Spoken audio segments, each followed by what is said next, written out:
He had already failed many times, but as soon as he got home, a surprise party was waiting for Imesamim.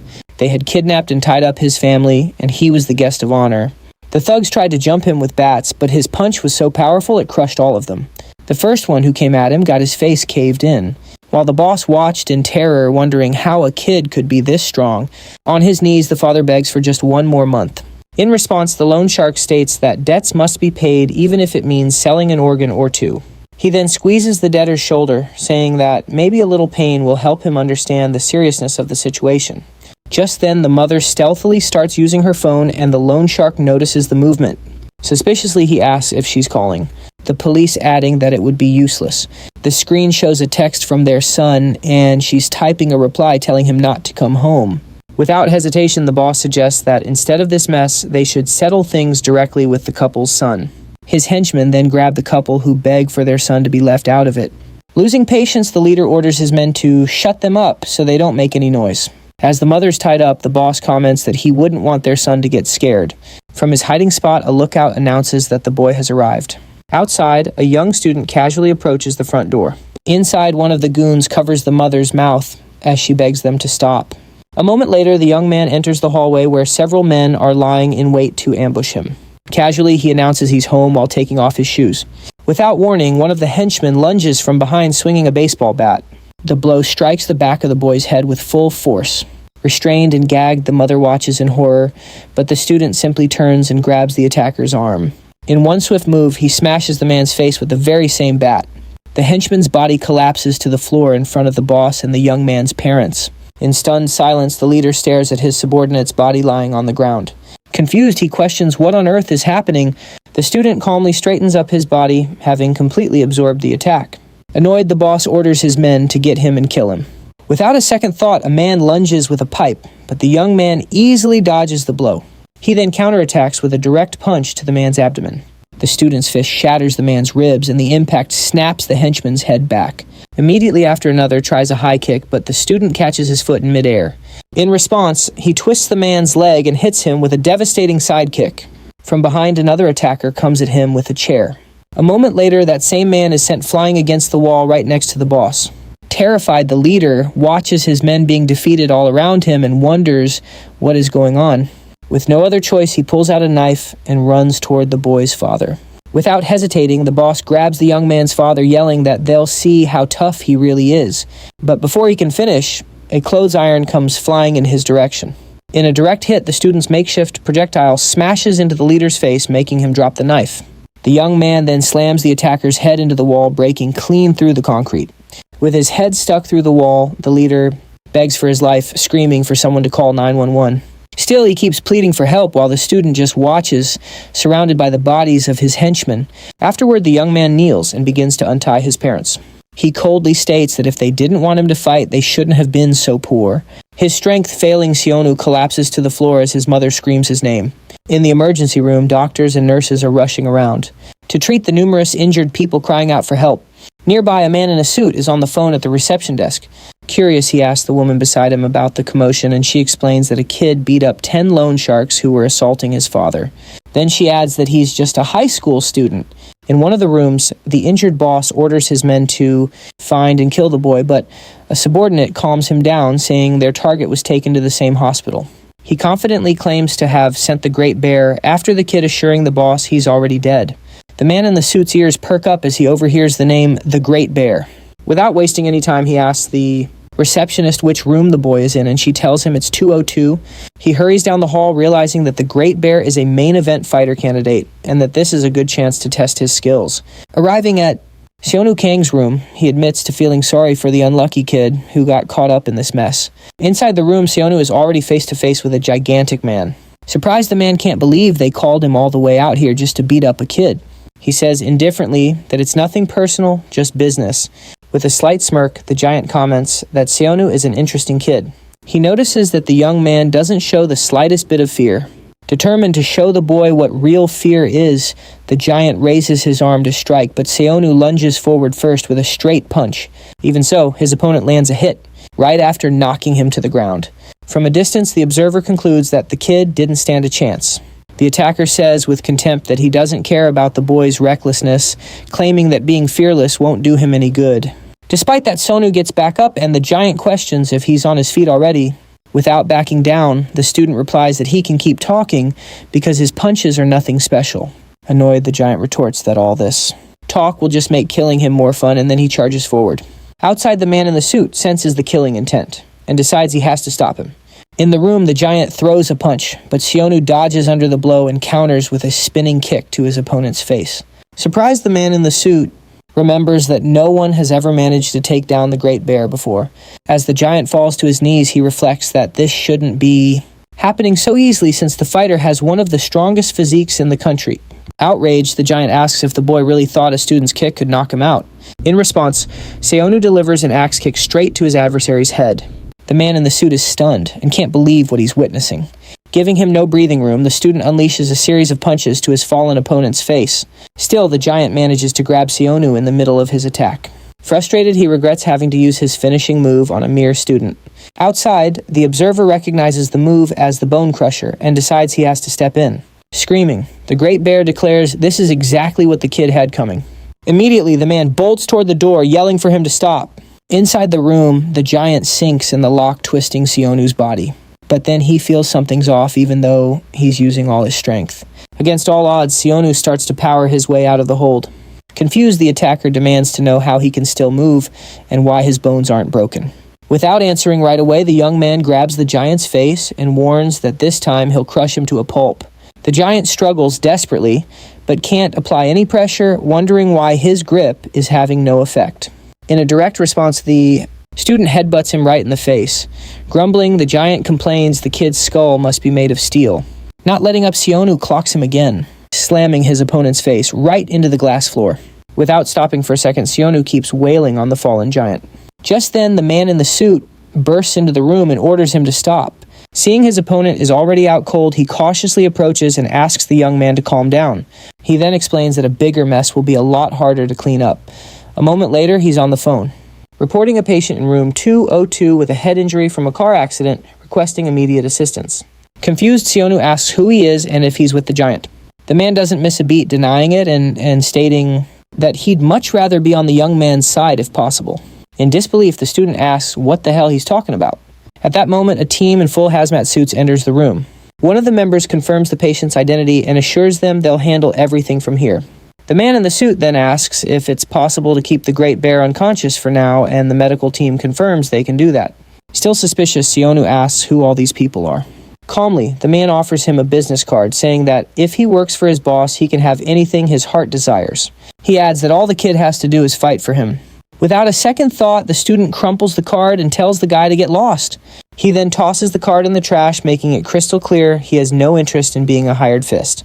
From a distance, the man watches the young man walk away, muttering to himself that he'll definitely change his mind. Later in the bathroom, Seonu splashes some cold water on his face. Staring at his reflection in the mirror, he thinks about how, even though his life is a total mess, he still wants to keep his promise to never become a thug. Just then, his father walks in, asking what he's doing there and where he thinks he's going in his condition. Unable to hold back his frustration, Seonu snaps, asking whose fault it is that he's in this mess anyway. Bitterly, the young man reminds him of his claims about being a boxing champ, with offers from pro teams confronting him about why they're drowning in debt. He keeps going, asking if it was just too humiliating for a former champion to open a small neighborhood boxing gym. Finally, Seonu asks if his father's pride was more important than his own wife's suffering. Without a word, his father just tells him to be quiet and not to dare leave the hospital until he gets back. Alone again, Seonu watches the door close and admits to himself that he hates his father. He then collapses to the floor, clutching his head and wondering if maybe he's just sleep deprived. He quickly realizes the pain isn't from exhaustion, but stems from his father, whom he hates. He can't stand seeing him get hurt all the time just so they can survive.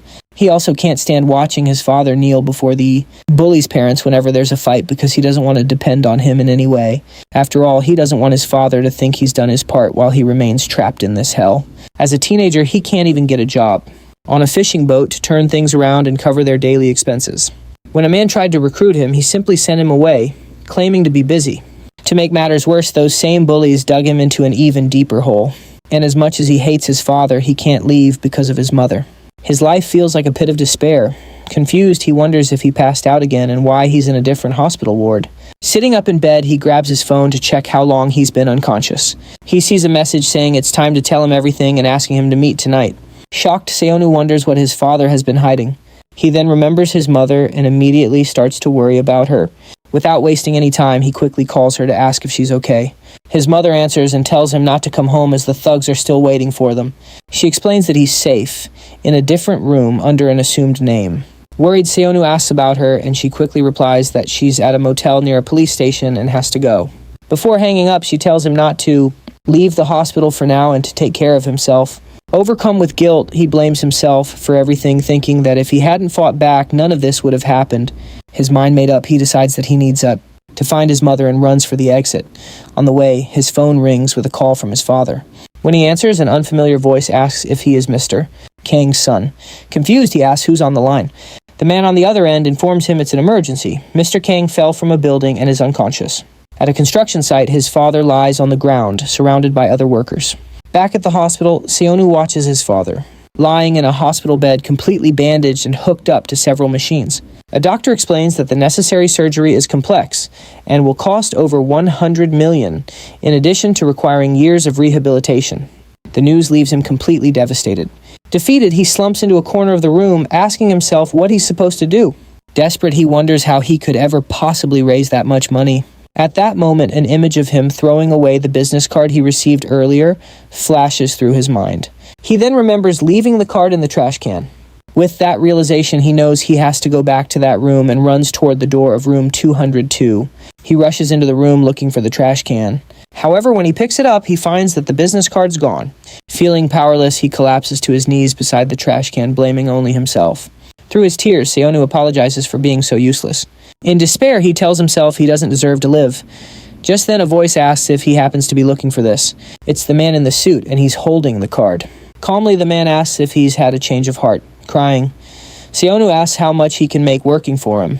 In response, the man states that if he wins, he'll earn at least 10 billion, adding that he doesn't even have to win the tournament to get rich and famous. The man in the suit calmly hands over a contract, telling him to read it carefully before signing. Understandably confused, Seonu Kang asks what this combat wing thing is all about. The explanation he gets is brutally direct. It's a secret fighting tournament where competitors use special substances provided by the hospital to supercharge their physical abilities. Upon hearing this, the young man immediately shuts down the offer, saying he doesn't do drugs. In response, the guy opens a box on the table, revealing several vials all lined up inside. He casually picks one up and explains that these aren't your average street drugs. They can give incredible strength to someone on death's door, even an old man. Still, he clarifies that using the substances isn't actually mandatory.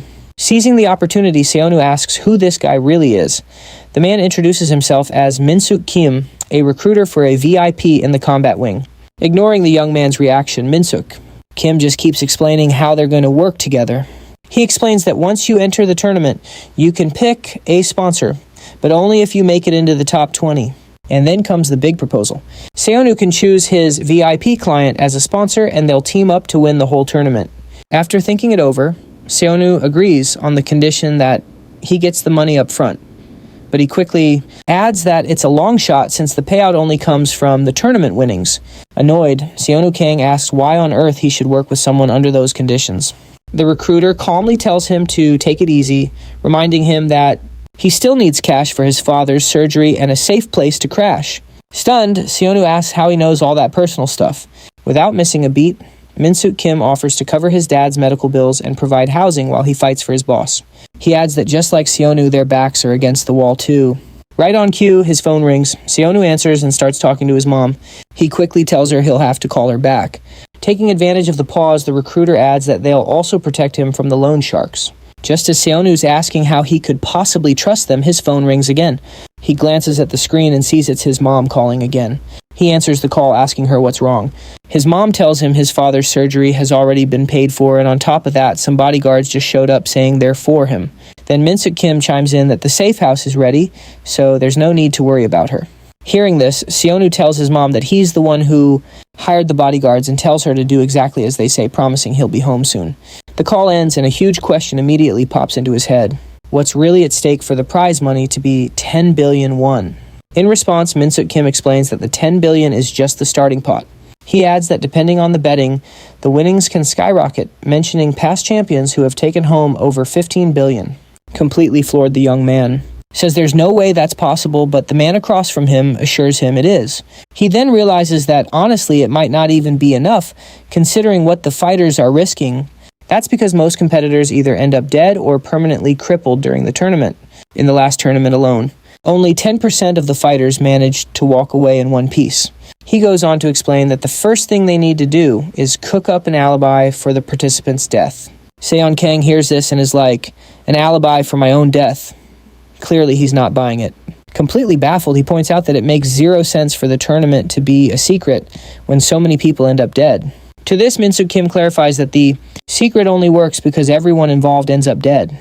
Pointing to the contract, he lays it out. Step 1 after signing is a trip to the hospital, a place where it's super easy to fake a cause of death. To create this alibi, he explains they just need to get the person on camera, have them buy something or do anything that places them at a specific location.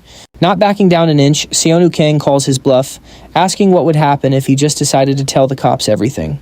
Min-suk Kim coolly replies that it wouldn't be a problem at all. It's way too easy to paint him as an addict or someone unstable, and no one would believe a student with zero proof.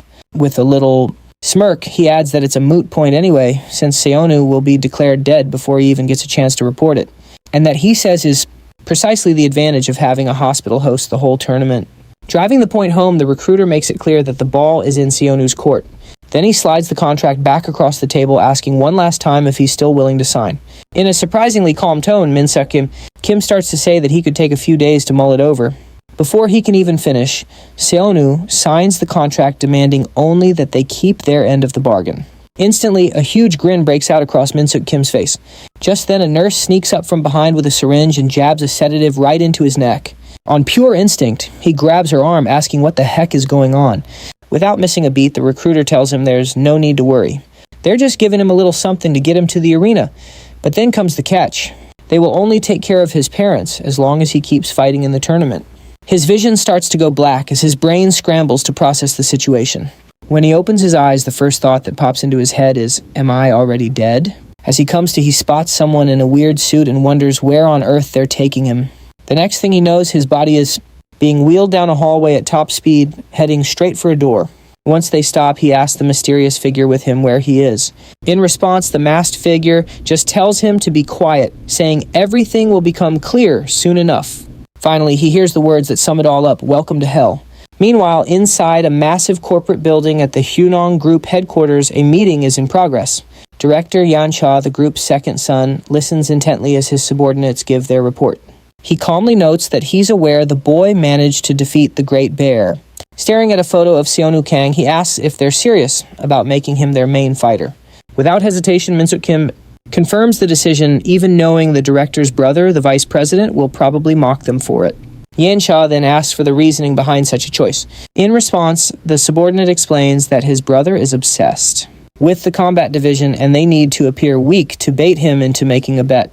Looking thoughtful, the director asks if he really thinks this kid is the key to taking down his own brother.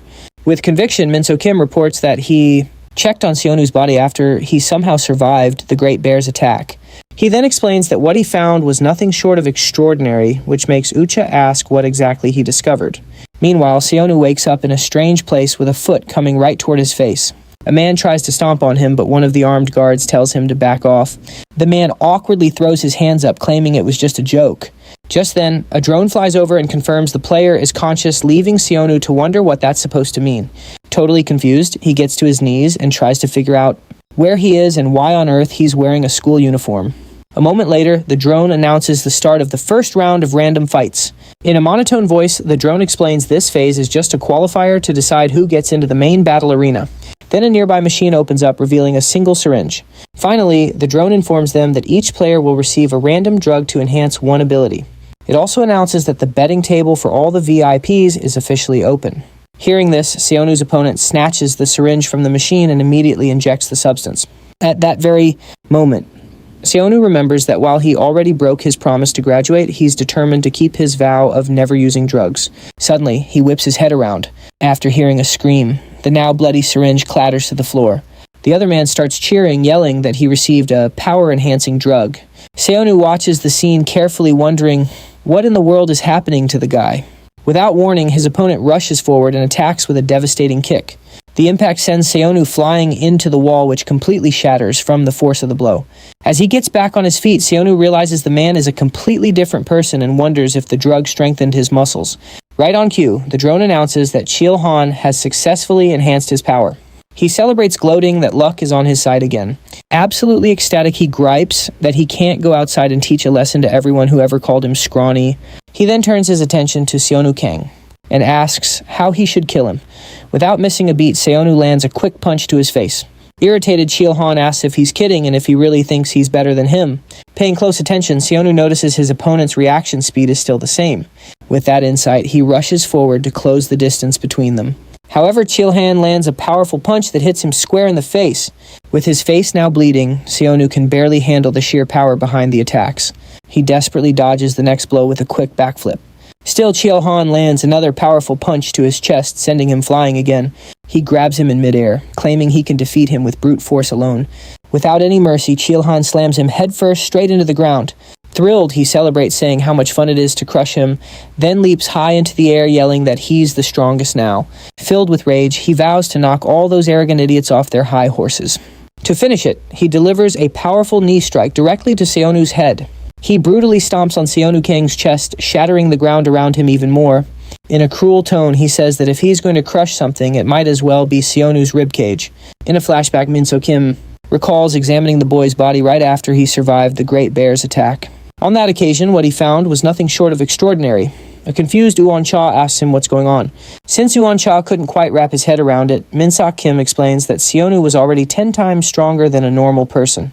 On top of that, when it came to bone density, the guy wasn't even human anymore. His numbers were completely off the charts. Back in the present, Seonu makes his move, grabbing Chihan's leg. Seizing the opportunity, he lands a solid kick right to his opponent's chin. Chihan is totally stunned, wondering how Seonu survived without any performance enhancers. He figures Seonu just hasn't gotten used to his own strength. Lying on the ground, Seonu notices that his opponent is slower now, probably because his stamina wasn't boosted. With this new insight, he realizes he can land some hits to the face with quick jabs, as long as he's fast enough to avoid being grabbed. Without a second to waste, he rushes toward Chihan. Ready for him, his opponent yells that he's just come back for another beatdown. With impressive agility, Seonu dodges the incoming blow, which hits nothing but air. He follows up, immediately connecting with a direct punch to Chihan's face. Keeping up the momentum, he dodges a grab, and in the next instant, lands another clean shot to the face. Giving him no room to breathe, he continues with a flurry of fast, precise punches. Overwhelmed by the assault, Chihan drops to the ground, completely knocked out. Seeing his opening, Seonu prepares to land the finishing blow. But suddenly, his opponent recovers and grabs his arms, holding them tight. With a twisted smile, Chihan reveals that he let the punches connect on purpose just to trap him. Seonu is skeptical, but Chihan just scoffs, asking if he really thought he'd be allowed to get so close otherwise. Then he poses a question to Seonu. Does he know why kangaroos pin their opponent's arms before they kick? With Seonu's arms pinned, Chihan unleashes a brutal headbutt. Hilariously, though, the impact knocks out Chihan himself and he collapses to the ground. Still barely conscious, he tries to crawl away, muttering that he can't get back up. Frustrated, he slams his fist on the ground, furious that his own body won't listen to him. Desperately, he screams that there's no way he could lose to someone who isn't even using drugs. Looking at the second syringe, he declares that one dose just wasn't enough to unlock his true talent. Crawling across the floor, he finally reaches the machine and grabs the second syringe. Realizing the immediate danger, Seonu springs into action. He knows he has to stop him from using the enhancer that was meant for him. Without a moment's hesitation, the young man lunges forward to stop him. But it's too late. Chihan injects the second dose, and the drone announces a successful stamina enhancement. Immediately after, he hits Seonu from behind with incredible force, sending him flying. Seonu's body slams against the ground, and his head is immediately snatched up by his opponent. Enraged, Chihan lifts him into the air, screaming and demanding to know who dared to call him a thug. He then jumps high and slams Seonu headfirst into the floor with every ounce of his strength. Despite the devastating blow, Chihan shoos the drone away, insisting that he's not finished yet.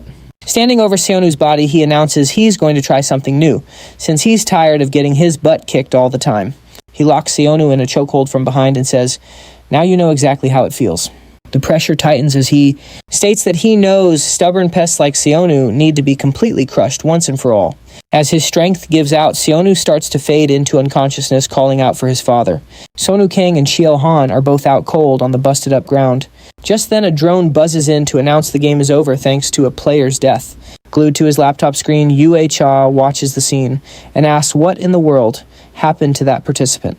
Muk Kim casually explains, "It was just a simple overdose." He adds that the survival rate for mixing two drugs is less than 0.5%. Before this, Cholhan had already taken the power drug, 5%. Before this, Cholhan had already successfully used the power drug. However, when he injected the stamina booster that was meant for Seonu, it was lights out for him. Hearing this, Yuen Cha concludes the opponent basically took himself out and admits that Seonu is one lucky kid. In response, Minsuk Kim argues that calling it plain luck is a bit of a stretch, considering how unusual the young man's body is. Hwa retorts that it might just mean he has stronger bones, and reminds him there are much scarier monsters still in the tournament. At this, Minsuk explains that the current drugs can boost muscles, organs, and hormones. But there is one little exception. According to him, you can't get stronger bones from these substances, which points to something special going on. After giving it some thought, Yuen decides they will test his usefulness on the main stage and asks what's on the kid's schedule next. Mellow Kim replies that since he passed the drug-related test round, he'll be moving on to the next phase. Before that, however, he'll be getting patched up for his injuries, and only then will he fight again. From then on, he'll have to face all the other monsters who might have some unknown powers of their own. Over in the combat ward's treatment room, Seonu sits in silence. With his head bowed, he stays perfectly still for a few moments. He can't help but wonder if Kyo really died because of him, since he only meant to knock him unconscious. He then remembers that he was the one who was on death's door just a moment ago. His father's voice echoes in his mind, telling him to get a grip. That's followed by the memory that he's the only one who can save his family. A short while later, a drone announces that the winners of the previous round need to make their way to the lobby. One of the medics informs him that a guide will explain everything he needs to know, and that he must follow all instructions to the letter. Finally, a not-so-subtle warning comes not to try. Anything funny is the guides are armed with lethal weapons. The drone then zips toward a passageway, and Seonu starts to follow it. He follows it down a corridor that opens into something that looks a lot like a cave. Seeing the view, he wonders just what kind of place this is. He slowly pieces it together that the entire underground structure was built to make sure no one could escape. As he moves forward, he feels a pang of regret that he can't even call his mother. He then remembers the deal that's keeping his parents safe and knows he has to survive no matter what. Looking back, he realizes this wasn't the kind of fight he had in mind. Outside, he was pretty sure he was the only monster around. In here, however, even a regular neighborhood bully has some absurd level of strength. With that thought, he begins to wonder just how many other monsters are lurking in this place. At that moment, the drone announces that the player has arrived and the lobby will now be opened. One of the doors slides open, making him turn to watch as dozens of other drones fly out from the same spot. Then, one of them reports that all players have now entered the lobby. Shortly after, the game is officially announced to begin with a total of 124 participants. Everyone is instructed to gather in front of the screen for the briefing to begin. Looking around, Seonu sizes up the other competitors, seeing them all as monsters. He quickly realizes they're on a whole different level than the opponent he faced in the first round.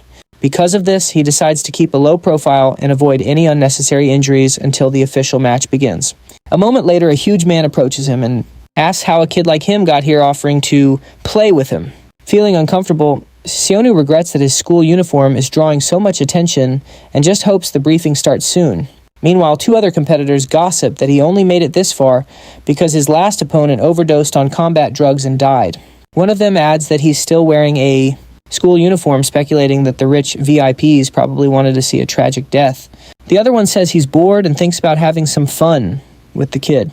But before he can make a move, his companion stops him, pointing out that someone else has already claimed him. Hearing his name called, Seonu turns around. The large man demands an answer, asking again if he wants to play. When he gets no answer, the aggressor grabs his head, declaring that he has no choice but to kill him. In that instant, Seonu understands that to survive against these monsters, he'll have to fight on a whole new level. And just like that, he dodges Big Bear's attack. Seonu swiftly dodges the hand, lunging for his head. Confused, Big Bear wonders what just happened. Just then, mister, Kang steps between them. He extends his arm and tells them to stop, but his wrist is immediately grabbed.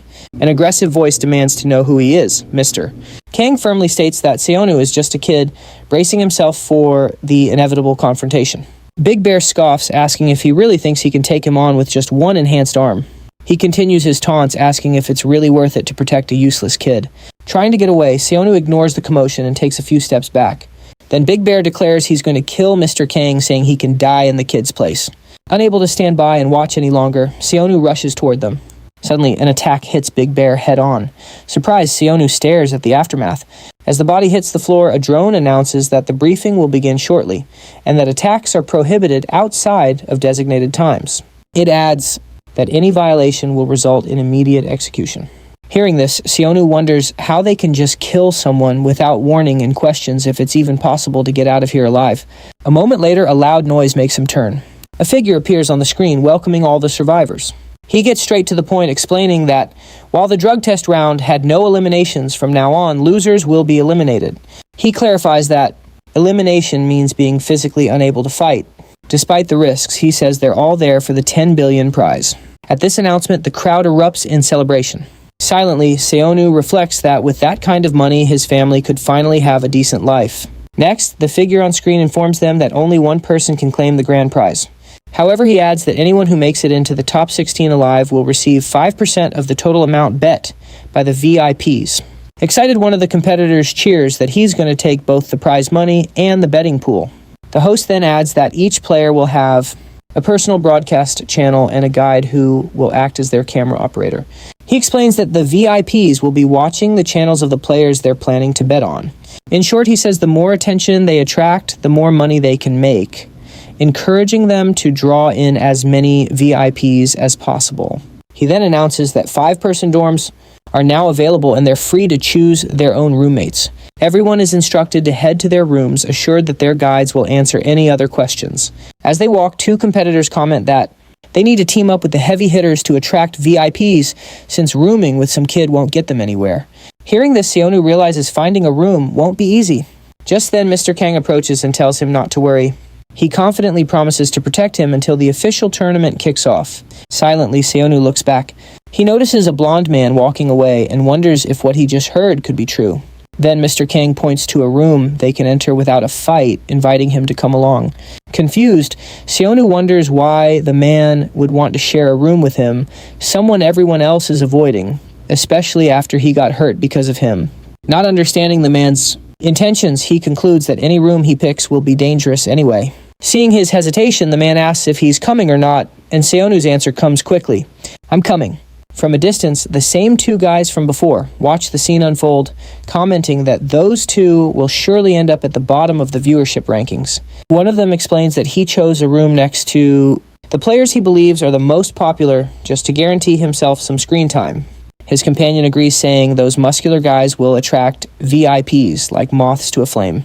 In the room next door, 3 extremely muscular men sit in silence. The blonde man Seonu saw earlier approaches the door to that very room. As soon as he's inside, he shuts the door behind him. Walking up to one of the men, he comments that it's a nice-looking seat. Then he tells the guy to scoot over. Annoyed, one of the huge guys gets up, demanding to know why he closed the door before the cameras were even in. Lunging forward to attack, he asks if the guy has a death wish. Before he can even react, the blonde man lands a direct hit. The muscular man crumples to the floor, completely defeated. Calmly, the blonde man asks if anyone else wants to say hello, then tells them to just stay quiet. Just then, Muhan, a 19-year-old Kiar practitioner, states that there's someone else he'd like to greet. Meanwhile, inside a moving car, a man named Yu-A Cha gets a tip. His source claims the vice president is teaming up with the former champion Cam again. Hearing this, he complains that now no one else will get a chance to partner with the champion. The only option left on the table is some high school kid. Moko Kim then explains that if Seonu makes it to the top 16, a new opportunity to drug him will open up. According to him, because of Seonu's already developed physique, he'll get the maximum effect from the enhancement. His bones are apparently 10 times stronger than a normal person's. Plus, after taking the drug, he would supposedly become the greatest of all time. UA remarks they'll need to keep him close until then, but he's worried about other VIPs taking an interest. To reassure him, Moko guarantees that won't be a problem for the time being. He then reveals that the 5 people sharing a room with Seonu actually had the lowest viewership rankings in the previous round. Model Back in their room, Mr. Kang points out that attracting any viewers is going to be a real challenge. He explains that most of the audience will be focused on the main title contenders. However, their group has an ace up its sleeve, the only woman in the entire tournament. Amanda Grouch ranked 23rd, an underrated capoeira and jiu-jitsu fighter. There's also Minho Kim, a smaller built boxer ranked 25th. And last but not least, there's Minin ranked 28th, who spends his time screaming about his own elbow. Keeping up this bizarre routine, he asks for help to touch his elbow while Sonu just watches on in silence. Noticing the drone mister, Kang comments that the guides are there to film them. Still, he says they'll need to grab some attention if they want to make any money from the betting pools. Then he shows off his enhanced arm and immediately starts cranking out one-armed handstand push-ups, counting each rep aloud. Sonu flatly comments that he doesn't think that's going to work. Just then, Amanda Grouch stands up. She points a single finger at the floor and cracks it. Then she lifts her entire body, balancing on that very same finger. Watching this, Seonu wonders how on earth someone can lift their own weight with just one finger. As Mr. Kang and Amanda continue their exercises side by side, Seonu asks them to hold on a moment. Minho Kim approaches, saying that showing off strength is for idiots, right before he dashes across the room at incredible speed. Stunned, Seonu asks himself how anyone can possibly be that fast. On the floor, Manon celebrates by screaming that he did it and that he's the best of them all. While the other three are showing off their skills, he finally manages to lick his own elbow.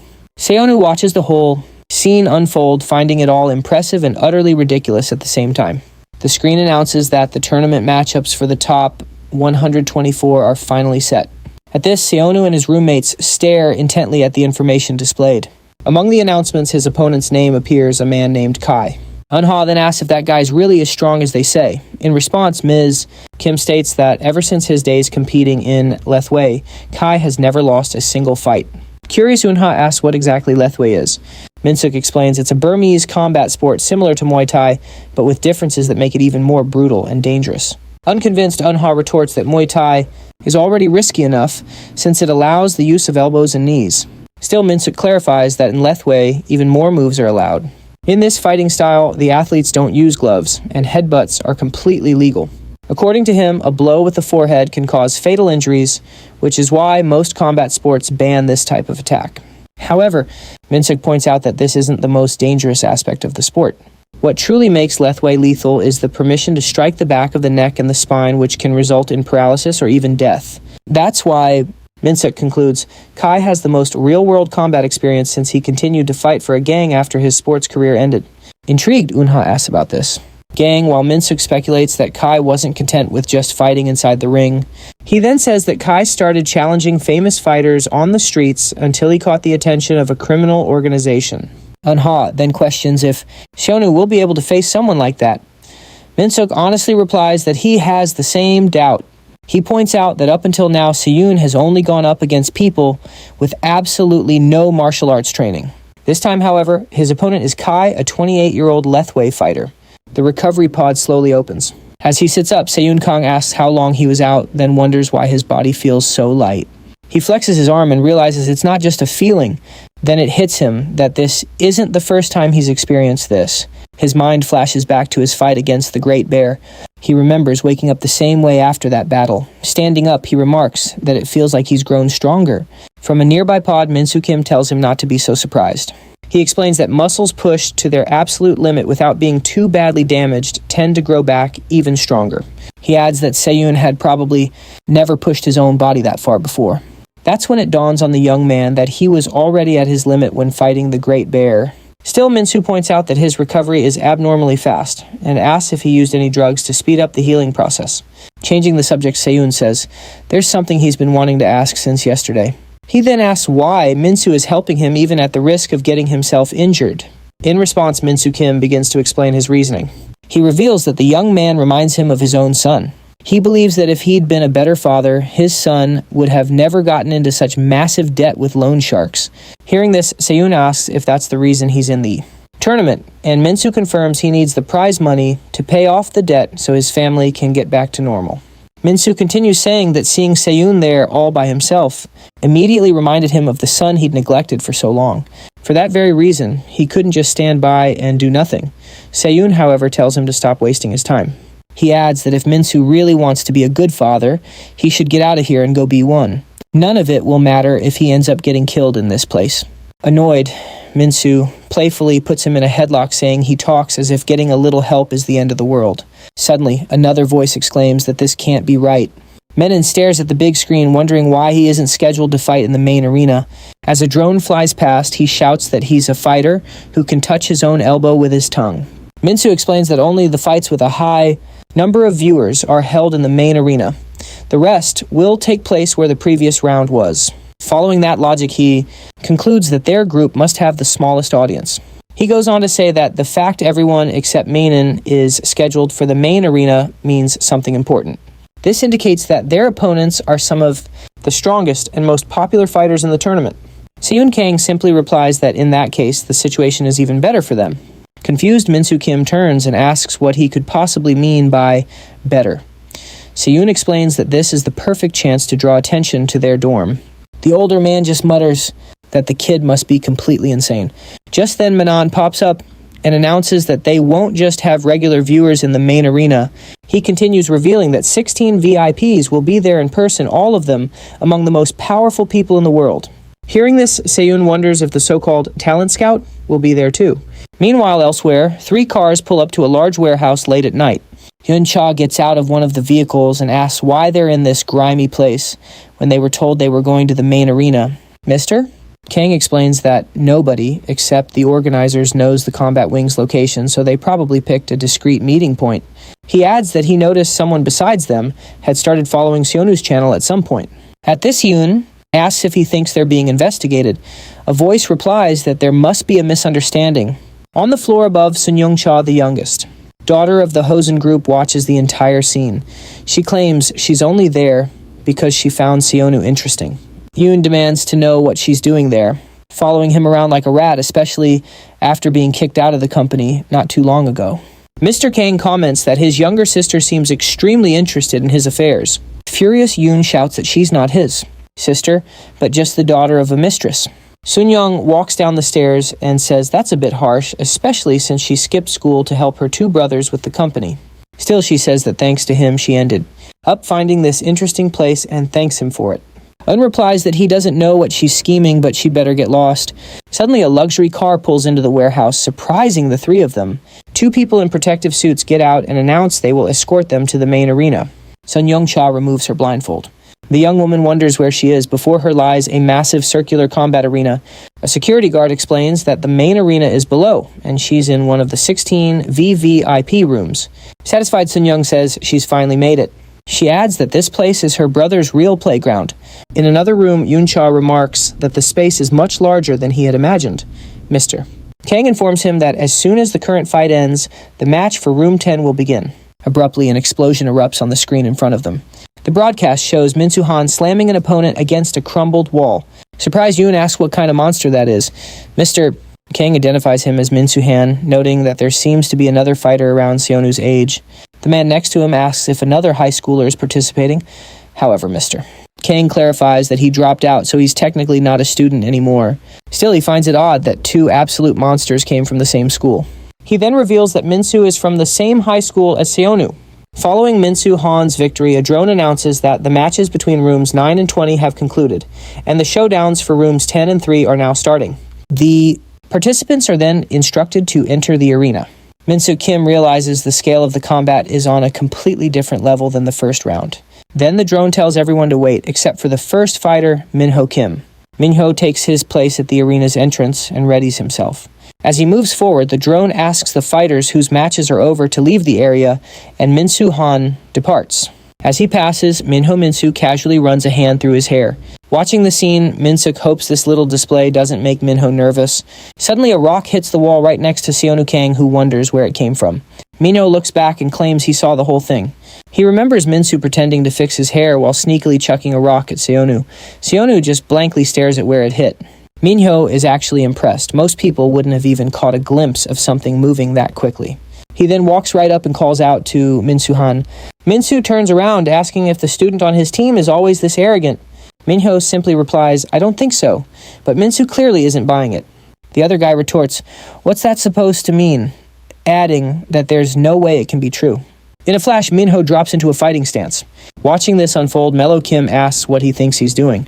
Amanda Groh points out that this didn't just happen out of the blue. According to her, Minho is perceptive enough to notice even the smallest changes, so there's no way he'd miss a wave of killing intent that strong. Min-soo then lets out a strange energy from his body before turning and starting to walk away. Confused, Minho wonders if he just freaked out and imagined the whole thing, even though he's positive he felt that malice. Just then, a mysterious figure materializes right behind him. Minho Kim starts to doubt himself, wondering how he can ever get revenge if he's this weak. A voice asks, "What are you staring at?" making him whip around. Before him, his opponent, a wrestler named Pice, enters the arena. Up in one of the private boxes, Ju Seon-go, president of the Snug-on. Hotel questions, sending in Pice since wrestling doesn't involve striking techniques. The assistant explains that no matter how powerful a strike is, it becomes completely useless the moment a wrestler manages to get a hold of their opponent. Once they've grabbed their prey, they can use various techniques like throws and joint locks, which very few fighters can withstand. For this reason, many wrestlers excel in mixed martial arts, as it's one of the most fundamental skills to have. After all, it's one thing to hold your own against someone using just their fists, but dealing with an opponent who attacks with their entire body is a whole different story. The assistant adds that this becomes even more of a game changer when there's such a massive size difference. A drone hovers in the air announcing that both fighters are ready. Shortly after the match between Minho Kim and Pice is officially underway. Pice scoffs, asking if Minho is some boxing rookie, sneering that he looks like a weakling who's never fought without gloves. In a taunting tone, he adds that he almost feels sorry for being his first opponent. Without a word, Minho closes the distance and plants a solid punch right in his opponent's eye. Pice immediately staggers back, clutching his injured eye. Calmly, Minho asks, "Who said I was a weakling?" Trying to recover, Pice struggles to focus with his one good eye. Still, he can't keep up with his opponent's movements, as Minho quickly zips into his blind spot. Another blow connects squarely with his face. The assault continues with another clean punch. Trying to react, Pice lunges forward to grab him.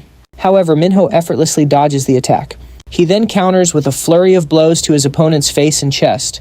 The other eye gets hit too, before Minho delivers one final crushing blow. Watching the scene, Min-seok Kim wonders if the fight is already over. Amanda Groh, however, replies that it's not over just yet. She explains that Pice has finally started blocking the attacks. Sure enough, he manages to defend against the next few blows. Seeing this, Minho backs off for a moment. A second later, his opponent lunges forward again, trying to grab him. Minho manages to dodge backward at the very last second. Baffled, he's left wondering what in the world just happened because he saw something bizarre right as he launched his attack. Pice looks just as shocked, trying to figure out how Minho pulled that off. Then it hits him right as his vision started to go in his other eye. He felt his hair stand on end like he'd just been hit with a jolt of static electricity. And just like that, he finally understands the strange sensation he's been feeling. With newfound confidence, Pice announces that he's just going to close his eyes completely. Completely bewildered, Minho just watches as his opponent shuts his eyes tight. He has no idea what Pice is planning, but he decides to press forward anyway. Convinced the fight is as good as won, Minho throws a punch, only for Pice, to snatch his fist right out of the air. The entire crowd watches unstunned into absolute silence. Minho knows he needs to shift left to get away, but as he tries to pull back, he finds Pice's other hand is already there, cutting off his escape. With a burst of strength, Pice yanks him up into the air, setting him up for a massive throw. He then violently slams Minho's body down onto the hard arena floor. Minho Kim shouts out that it was a suplex. Go points out that the fighter seems to have gotten even stronger since his eye was injured. The assistant explains that losing his sight actually activated the effects of the sensory enhancement drug he took. Walking over to him, Pice taunts that Minho should be thanking him since he never would have discovered this new power without his help. But then suddenly one of Minho's fingers twitches. In the very next moment, a fist connects squarely with Pice's face. A surprised Go wonders what Pice will do now that he's lost sight in both of his eyes. Ma Kim is in disbelief that Minho survived that onslaught, insisting that if he just keeps the pressure on, he can still pull off a win. However, the assistant is quick to clarify. That victory isn't possible because Minho is still completely unconscious, leaving the president utterly shocked. Minho lies motionless on the ground, his fist still defiantly raised in the air. Amanda Groh pleads for him to get up right away, adding that he has to move before Pice can pinpoint his location. Pice pushes himself back up, declaring that he's now completely blind. An entirely new sensation courses through his body as he begins to move cautiously around the arena. Confused, he starts to wonder what all these new feelings are. He quickly realizes he can smell every single thing around him, from the dirt on the floor to the individual grains of sand. On top of that, he can distinctly hear his opponent's breathing. He can even feel the subtle shifts in air pressure with every single movement. Excitedly, Pais declares that he can now sense things even behind him, finally realizing just how insane the drug he took really is. Thrilled, he admits that while he was hoping for a simple strength-enhancing substance, he ended up with something far better, something that's making him more powerful with every passing second. As a twisted sort of thank you to the one who put him in this state, he decides he'll finish off Minho Kim for good. Without a moment's hesitation, he charges straight toward his opponent. Still on the ground, Minho realizes his body won't move like it's supposed to, and he desperately calls out for his brother in his mind. A vivid memory of his brother lying helpless on the floor floods his consciousness. In that instant, he remembers the promise he made to find his brother, no matter what it took. The memory flashes back to a mysterious man who handed him a card telling him to seek him out if he truly wanted to find out who was responsible for his brother's death. Back in the present, Minho cries out for his brother one last time as Pais leaps through the air to deliver the finishing blow. Suddenly, everything seems to grind to a halt, freezing his opponent's fist just inches from his face. Startled, Minho opens his eyes, wondering why the world around him is suddenly moving in slow motion. He quickly realizes that time hasn't slowed down at all. He's just become incredibly fast. Pais's fist smashes into the ground, shattering the spot where Minho's head had been just a split second before. However, Minho had already propelled himself to the other side of the arena. In the stands, the spectators wonder what just happened. Kneeling on the broken floor, Pais wonders how his opponent got all the way over there. Minho explains that while Pais was bragging about his senses, there was enough time to rest, and now he's ready to get back in the fight. Hearing this, Pais realizes it's not a bluff, and concludes that his opponent is even faster than before. The young man challenges him to see if he can keep up. He gets into his stance, suggesting they start with level 1. Pais then senses him coming his way. Minho Kim charges toward Pais. His punch is blocked, and he wonders if it was just a fluke. Deciding to test it, Minho intensifies the attack. He throws another punch, but Pais dodges it. The young man is surprised by his opponent's speed. He backs away as Pais dodges yet another blow. Minho wonders how he's managing to keep up with his speed. Pais claims he can feel everything from his heartbeat to his movements, and now he has no blind spots. Minho realizes he has no chance with these half-hearted attempts and needs to risk it all. He then prepares to attack with maximum speed. The fighter lunges forward, breaking the ground with the force of his push. He announces he'll use his final blow, the right straight, but Pais hits him first with a punch to the face. Pais wonders why he fell on his own in the middle of an attack. He asks if Minho's okay shaken because for a second he thought his own neck had been snapped. He wonders if he's hallucinating again. Pais says that if Minho had gotten any closer he would have broken his neck, but the kid saved his own life by tripping. Minho Kim realizes that his speed isn't working since his opponent seems to sense the attacks in advance. So Minho starts moving using only his footwork. Pais realizes he has stopped using his super speed and is relying on normal footwork alone. Questioning if he's tired, he wonders what the young man will do at normal speed. Pais yells for him to stop, warning he'll get himself killed, but Minho's punch lands squarely on his face. Minho Kim dodges and lands a punch on Pais's face. A spectator is amazed, commenting that he actually managed to land a punch. Then Minho moves quickly around his opponent. The young man keeps moving, breathing heavily. The spectator questions how he's going to attack if he's using all his energy on these feints. Minho lunges forward and lands another clean hit on Pais's face. The man is surprised that he landed another attack. He unleashes a series of punches to his opponent's chest. Pais again sees the images of Minho moving around him. The spectator wonders why he's still using feints when his punches are already working. But Amanda Groh explains that he's only landing attacks because of those feints. Minho then lands a hard punch to Pais's torso. Amanda explains that he became predictable when he stopped using feints after thinking his opponent could no longer see him coming. The spectator asks if Minho is tricking his opponent into thinking his special senses are still working. Amanda then states it's more than that. She reveals that Minho is deceiving all of Pais's senses. She explains that with his new power, it would be easy for him to anticipate an attack, but he hasn't had this ability for long. And against advanced feints, his mind gets scattered, so Minho is using that chaos to his advantage. Amanda comments that the kid impressively figured out in a very short time the exact limits of his opponent's precognition. She then concludes that Minho might be stronger than they imagined. As he dodges an attack, the young man lands another punch on Pais's face. S&Go turns and asks his assistant why he made him bet on a loser who can't even handle a kid. The assistant replies that's not the case, leaving his boss confused. He then tells him to look at Pice's face and asks if he looks like he's losing. Pice just states that he's got him, but suddenly grabs Minho from behind. He celebrates that the victory belongs to him and his senses. Pice lifts him into the air and slams him hard onto the ground. Everyone in the audience watches the scene in complete shock. The body he threw disperses. Pice wonders what happened, as he was sure he had caught him. Minho Kim remains standing unharmed while his opponent is on the ground. One of the spectators asks why Pice suddenly threw himself backward on his own. Amanda then explains it was because Minho attacked his brain. Sonu questions what she means by brain. She clarifies that Minho persistently hit Pice's head, giving him no rest. With each blow, his brain rattled, and the attacks continued before the vibration could stop. In this way, even someone with heightened senses couldn't maintain focus. And that's how Minho caused a failure in Pice's senses, enough to make him think he'd caught someone who wasn't there. Lying on the ground, Pice wonders how his opponent's senses can be better without the drug finding it unfair. Pice finally collapses completely on the floor and Minho just watches him. A drone announces that Pice can no longer fight. It then declares Minho Kim the winner, who staggers shortly after. Yuzgo, annoyed, slams the table and laments the outcome of the bet.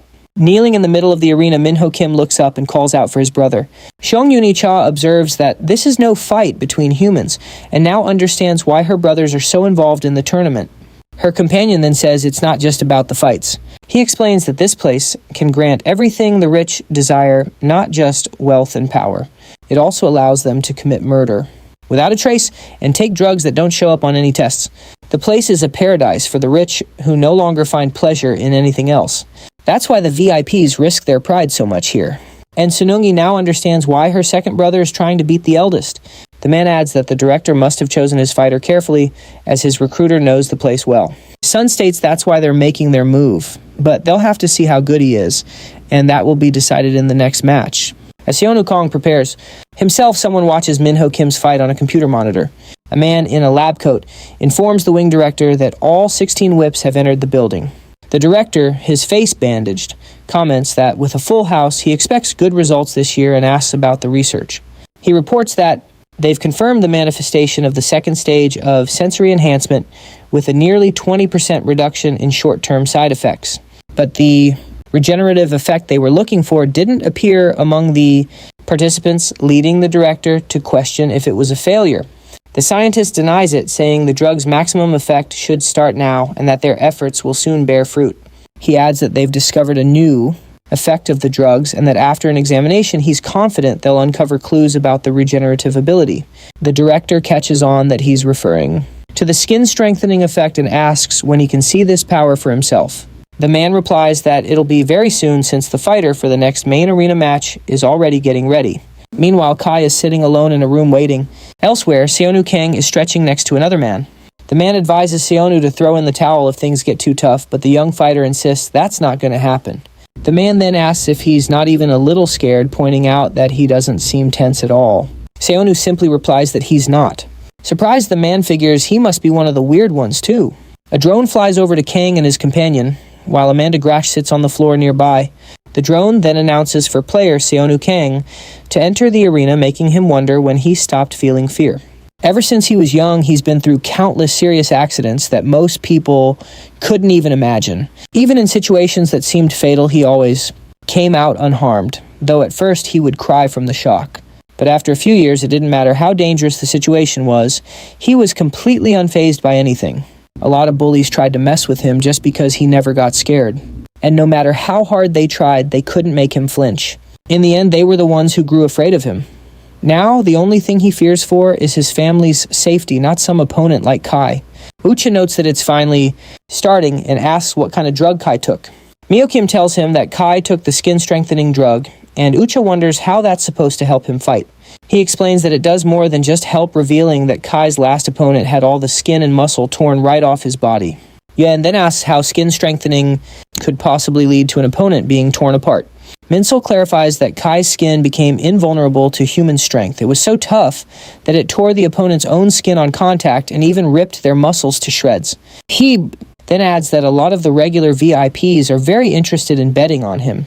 Unmulls over who to bet on since Kai is a professional fighter with skin-strengthening powers. Machak shows on a tablet that just as he predicted, everyone is betting on Kai, while not a single person has bet on Seonu. But then he suddenly notices that someone bet 100 million won on Seonu before they did. Gets all worked up, demanding to know who would make such a bet. Meanwhile, in another private box, Sun Cha is watching the situation unfold with her companion. The man beside her asks if she's absolutely sure about her decision. She replies that you can't expect a reward without taking a risk, and she needs to do something reckless if she wants to catch up to her brothers. Sun concludes that it remains to be seen whether he will bring her a high return or just turn out to be a massive risk. The drone announces the start of the fight between Kai and Seonu Kang. Seonu gets into a fighting stance, his expression showing he's determined to win no matter what. He then notices that his opponent isn't even in a fighting stance. He asks Kai what he's doing and whether he actually wants to fight or not. Kai replies that he's a warrior, not a bully who beats up kids. Kai then approaches and offers to finish this with a single blow using just 1/10 of his strength. He moves forward, tells the kid not to bother getting up again, and then lands a powerful kick to Seonu's torso. Seonu collapses to his knees. Ucha remarks that after a hit like that, the match is as good as over. The man with the glasses leans over the railing and insists they need to get out of there and fast. But Minho Kim points out that he isn't screaming in pain, which leaves the man utterly confused. He's clearly figured out that Kai never meant to attack him just to scare him. The man then asks if Kai is trying to help Seonu. Minho denies it, explaining that he just doesn't want to fight because it would be too embarrassing. He's worried his reputation would take a hit if he went all out against a mere student like Seonu. So basically, he's telling Seonu to just give up and take the L. Meanwhile, Kai complains that he was supposed to pretend to be knocked out, not just start screaming. He goes on to say that whining about it won't change anything, but he'll give him one more chance. Seonu just cuts him off, taking Kai by surprise as he gets to his feet and asks if he's trying to win a debate or something. Kai retorts that he'll give him a taste of his real power so he can fake a knockout more convincingly this time. With that, Kai lunges forward, aiming a high kick right at Seonu Kang, but Seonu ducks clean under it and sweeps his opponent's supporting leg. The entire audience gasps, completely floored by the sudden counterattack. Kai bellows that he told him to stay down. He then charges at Seonu and throws a wild punch. The young man leans back, dodging the attack by a hair's breadth. Kai can't believe how far he bent backward to dodge that. Then Seonu leaps into the air, flips right over him, and lands a solid smack on the back of Kai's head. Cha watches the whole thing unfold, completely speechless. Kai sputters that he was trying to give him another chance to play along. Seonu retorts, asking if talking about chances isn't a little ridiculous for someone who was just brought to his knees by a student. He declares that if Kai is cowardly enough to kneel before him, then he's not even worth the effort of a punch. Furious, Kai decides that if the kid can't even fake it to save his own skin, he'll just have to help him. Kai grabs Seonu by the shoulders, growling that he'll scare him into fighting for real. The young man is shocked when he realizes he's completely paralyzed. Kai then announces he'll use 50% of his power and slams a vicious headbutt into Seonu. Kai immediately wonders if he overdid it, since he actually felt the pain from that blow himself. Suddenly, a foot comes flying up and connects squarely with his chin. Seonu uses the momentum to whip a kick right into Kai's face. The impact sends Kai stumbling backward as Seonu lands gracefully. He's baffled, wondering how the kid could be completely unfazed by his headbutt. Just then, Seonu stumbles a bit, muttering that his vision is still blurry. Kai lunges forward again, throwing a punch. The blow only grazes Seonu, but it tears his shirt clean off. Mr. Kang is in disbelief, wondering how Seonu's shirt could have possibly ripped like that. If Kai's fist just grazed him, Minho Kim warns that Kai isn't done yet. Kai follows up with a sharp elbow to Seonu's back and raises his fist for a finishing blow to the head. Mr. Kang screams for him to stop yelling that a blow like that will kill him. Seonu Kang crumples to the ground as Kai stands over him. Mr. Kang shouts, "This has gone too far." But Minho Kim calmly comments that the situation is almost unbelievable, leaving the man confused. He then finds himself wondering what on earth Seonu really is. Kai is also wondering what in the world is wrong with the kid lying on the ground. He realizes that just before his elbow connected, Seonu actually slammed his own head into the ground. Kai is left wondering if he did that on purpose. He decides it couldn't have been, figuring Seonu must have panicked out of fear. Still, he can't help but wonder if the kid thinks his head is made of steel. And just then, Seonu slowly starts to get back up. Kai is surprised he's already getting up, wondering how that's possible since he heard the kid wasn't on any drugs. Mr. Kang watches the whole thing in shock, completely baffled by what's happening. Minho just comments that this means Seonu isn't a kid. He needs to worry about concluding that for some reason something about him sends a chill down his spine. Seonu Kang gets into his fighting stance, ready to keep the fight going. Kai tells him not to force the tough guy act, saying he would have left him alone if he had just pretended to be knocked out. But the young man cuts him off, saying he's just mumbling to himself again and challenges him to prove if he's really as strong as he claims or if it's all just talk. Kai decides that to make him give up, he'll have to show him that his attacks are completely useless. So he opens his arms wide and tells Seonu to give him his best shot, promising not to defend himself. His opponent's attitude is starting to annoy him, even though it should be an advantage.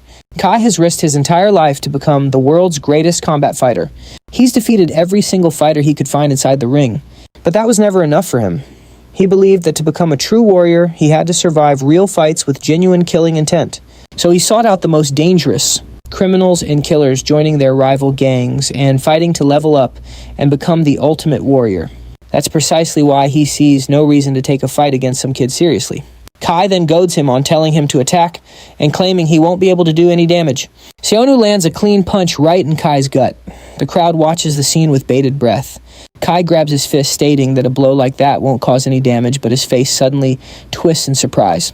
Seonu simply says, "I'll land another one." He then delivers another punch, this time right in the solar plexus. Kai is completely stunned, unable to process what's happening. Seonu continues his assault with a high kick, but Kai just barely manages to block it with his arm. Annoyed, he readies a counterattack. Seonu knows he has to dodge the incoming attack. Kai smashes him with a powerful punch to the chest, ripping right through his shirt and skin. The young man is shocked by the force of the blow, thinking he needs to put some distance between them. He stumbles back a few steps as Kai prepares to attack again. Kai asks how many more chances he needs to give him. Seonu just lets out a laugh. Surprised, Kai asks if he actually just laughed. Seonu then asks if he's forgotten what he just said. He rips off what's left of his own shirt, revealing a seriously muscular physique. The spectator with the glasses is blown away, asking where all those muscles came from. Seonu then taunts him, asking why he bothered to defend himself. Kai turns and admits that he did. He acknowledges that Seonu isn't just some kid they dragged in for a show, but he warns him not to forget that he's the one who forced his hand.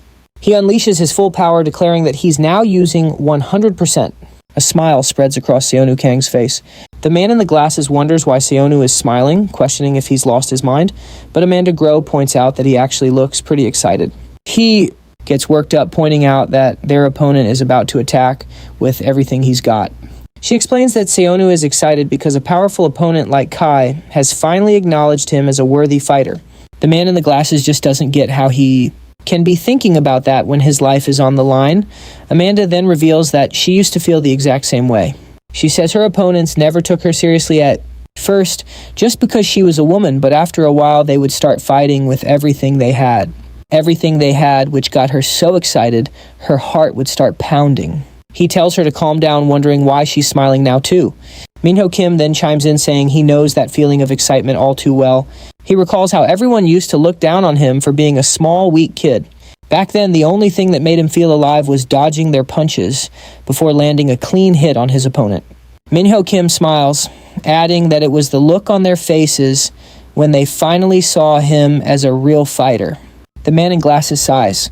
Starting to get it, he concludes that Seonu must have the heart of a fighter too. Inside the ring, the two opponents charge at each other. Seonu decides to strike first. He throws a punch at Kai, who blocks it with his arm. Mr. Kang comments on the sound of the impact, thinking Kai must have been surprised by the power. But Seonu realizes his opponent's skin is as hard as concrete. Kai warns him that he's about to return the favor. With a single punch, he slams Seonu to the ground. A spectator feels the ground shake and exclaims that Kai is on a whole other level. The force of the blow sends Seonu flying into the air. Lying on the ground, Seonu struggles to catch his breath. The man in glasses points out that Seonu managed to dodge the blow, but Minho Kim corrects him, stating that he didn't dodge it completely. A wound appears on Seonu's back. He feels a strange, unfamiliar sensation. Then Seonu wonders to himself if he's scared. He glares at his opponent, asking himself if this feeling is fear because of him. Kai taunts him to just admit it, declaring that Seonu will never be able to beat him. Seonu tells him to shut up, yelling that he's not the only monster in here. He braces himself and declares that anything Kai can do, he can do too. He lunges forward with an attack, but it misses its mark and he stumbles to the ground. Kai then smirks, announcing that it's his turn. The spectator with glasses realizes he's going for a headbutt, but Seonu beats him to it, landing a headbutt of his own. He then repeats that anything his opponent can do, he can do too. Lying on the ground, Seonu trembles and gasps for air. Kai declares the fight is already over. Even though Seonu's attacks lack skill and are just brute force, a smile starts to form on his face. His opponent is taken aback and asks why he's smiling. Kai then approaches, saying that if he won't give up, he'll be happy to end the fight for him. The man in glasses wonders where the intense heat is coming from, noticing that Seonu's blood and sweat are evaporating right off his body. Seonu reveals he never liked fighting because being dragged into all those brawls made him feel like a monster, but he wonders if this place is getting to him because he just can't stop smiling. Then he admits that he can't contain the urge to fight this guy. As Kai lunges forward, Seonu leaps up and kicks him square in the face. He then grabs his opponent's head in midair. Kai is shocked, exclaiming that he's too fast right before Seonu headbutts him in midair. After the impact, he spins him around and violently slams him against the wall. Kai watches Seonu recover, remarking that he barely seems human. The young man then leaps, slamming Kai against the structure. He holds him tightly and says, "Got you." Seonu then lands a direct punch right in his opponent's face. He follows up with a flurry of rapid-fire blows to Kai's body. A final powerful punch sends him flying backward. He wonders what kind of drugs Seonu took. He then wonders if his opponent ever gets tired as Seonu charges forward yet again. Kai manages to land a kick on him. He loses his balance and Kai tries a second kick but misses. Seonu then lands 2 direct punches to his face. Kai is clearly stunned by the blows. Seonu lands a solid uppercut to his chin, and the spectators watch the scene in complete silence. He remains motionless after the exchange. Mr. Kang asks if Kai is dead from all the bleeding, but Amanda Groh says that the blood doesn't belong to Kai. She then reveals the blood is coming from Seonu's own fists. The young man starts to feel as if he's intoxicated and feels his entire body tearing apart from the inside. Sun Yun-cha wonders how Kai is even able to still stand. The man in sunglasses explains that his skin acts like armor, causing more damage to Seonu's fists. She then asks if her companion has any chance against Kai at all. He in turn admits he's never felt that kind of pain before, but his opponent seems to have reached his limit, barely able to open his eyes. Kai decides to break the kid's legs to end the fight and charges forward, but the young man manages to block his kick. Kai doesn't understand how he can still react so quickly. Seonu lands a punch on his face, and his own fist tears open from the impact. Seeing this, Kai decides to fight until one of them is torn to pieces and rushes in to attack. The two exchange a violent flurry of blows. Seonu wonders if his attacks are even working, since he can no longer feel his own fists. He realizes he can't keep this up. Kai realizes the kid is landing his attacks flush, so the skin on his fists won't be torn off. He feels a strange sensation in his fist, without understanding why he feels his punches getting weaker, and decides not to waste any more time. Kai then sees an opening in Seonu's guard and decides to use the move he's trained for over a decade. He prepares to deliver a low kick, and the blow lands squarely on Seonu's leg. Kai follows up with another kick, screaming that his opponent's legs are finished. Seonu blocks the kick with his own shin. The man with glasses is stunned, realizing he countered the blow with his shin. The young man's leg shatters on impact. From the sound alone, the spectator concludes the bone must be broken. Seonu grits his teeth against the pain. He realizes his muscles have torn and he can no longer move. Kai moves in for the final attack. He then yells that the fight is over, but Kai's kick is stopped at the last moment. Kai doesn't understand what just happened. He drops to his knees, wondering if this is all a dream. Everyone in the audience watches the scene in utter shock. Seonu remains standing over Kai's fallen body. Sun Yun-cha turns to his assistant and asks what's going on. Ma Kim explains that the skin-strengthening drug only led to more accumulated damage. He continues saying that Kai's bones were taking the blows directly, but the drug kept him from feeling the pain. Now Kai's arms and legs are likely covered in fractures. The drone announces that Kai can no longer continue to fight. It then declares Seonu Kong the winner of the match, and he shouts in celebration. The man with the glasses despairs, questioning why he won't fall as if he were a zombie. Ma Kim watches and comments that the boy Seonu might be hiding something. Lying on the ground, Seonu asks his mother to hold on just a little longer. In another room, a bandaged figure asks if they're sure the boy didn't use any drugs. An assistant confirms that the records say he didn't, and that he'll be examined again after the first round. Our bandaged mystery man figures his first step is to find out who he is, and he plans on getting the scoop straight from the boy's parents. Meanwhile, a heavy rain is coming down over at a hospital. Inside, Seonu's mom is keeping a worried watch over her husband, who's hooked up to all sorts of medical machines. Suddenly, someone walks into the room, making her turn around. She tells them visiting hours aren't over yet, but then 2 men in suits suddenly appear behind her, and she demands to know who they are. Back at the arena, medics are carrying a battered Seonu away on a stretcher. Cha wonders out loud if he'll even be able to compete in the next round, given how banged up he is. Mio Kim says they'll hold off on making a decision until after his medical exam. He then reveals their little secret plan. They're going to run a drug test on him on the sly during the exam. This catches Cha by surprise, and Yusin Go's assistant chimes in saying that if Seonu passes this second test, he'll be a serious contender for the championship. Someone in the room then asks if they're even allowed to run a secret test if the player doesn't consent. The assistant explains that it's just a compatibility test for doping, which is why they can do it on the down low. So Ucha jumps in asking what happens if he fails the test. The assistant coolly replies that he'd be useless to them at that point, so they'd simply move on to plan B. Inside the medical room, a high-tech treatment chamber is humming away next to a bank of monitors. The chamber slides open and a figure in a full hazmat suit approaches, syringe in hand. Yusin Go's assistant points out that if they play their cards right, Seonu could make it to the top 16 with just one more win, prompting Ucha to summarize the situation. If he wins just one more time, he'll land in the top 31. And when you factor in the betting money, he could even shoot up into the top 16. The assistant confirms that's the plan. However, Ucha is skeptical, doubting anyone will place huge bets on Seonu considering how badly he's injured. The assistant reminds him that Seonu has already managed to win 2 rounds completely clean, pointing out that no one has ever won even a single match in this tournament without doping. The fact that he made it to the top 62 drug-free is bound to attract the attention of many VIPs, which means one more win will bring in a huge amount of betting money. Cha isn't convinced, saying it all means nothing, since Seonu can't win without the drugs anyway, and suggests they go with a safer bet. The assistant, however, believes Seonu has already realized he needs the drug to win and ultimately save his family. Cha points out that if his body can't handle the drugs, they're just going to toss him aside no matter what happens. The assistant confirms this, revealing he's already arranged to cut off the hospital payments and pull the security detail for Seonu's parents if things go south. His boss agrees, adding grimly that Seonu won't be around to hear the news about his parents anyway. The assistant announces that an agent will be there with the results shortly, and Ucha remarks that this is one of the perks of having a secretary from the combat wing.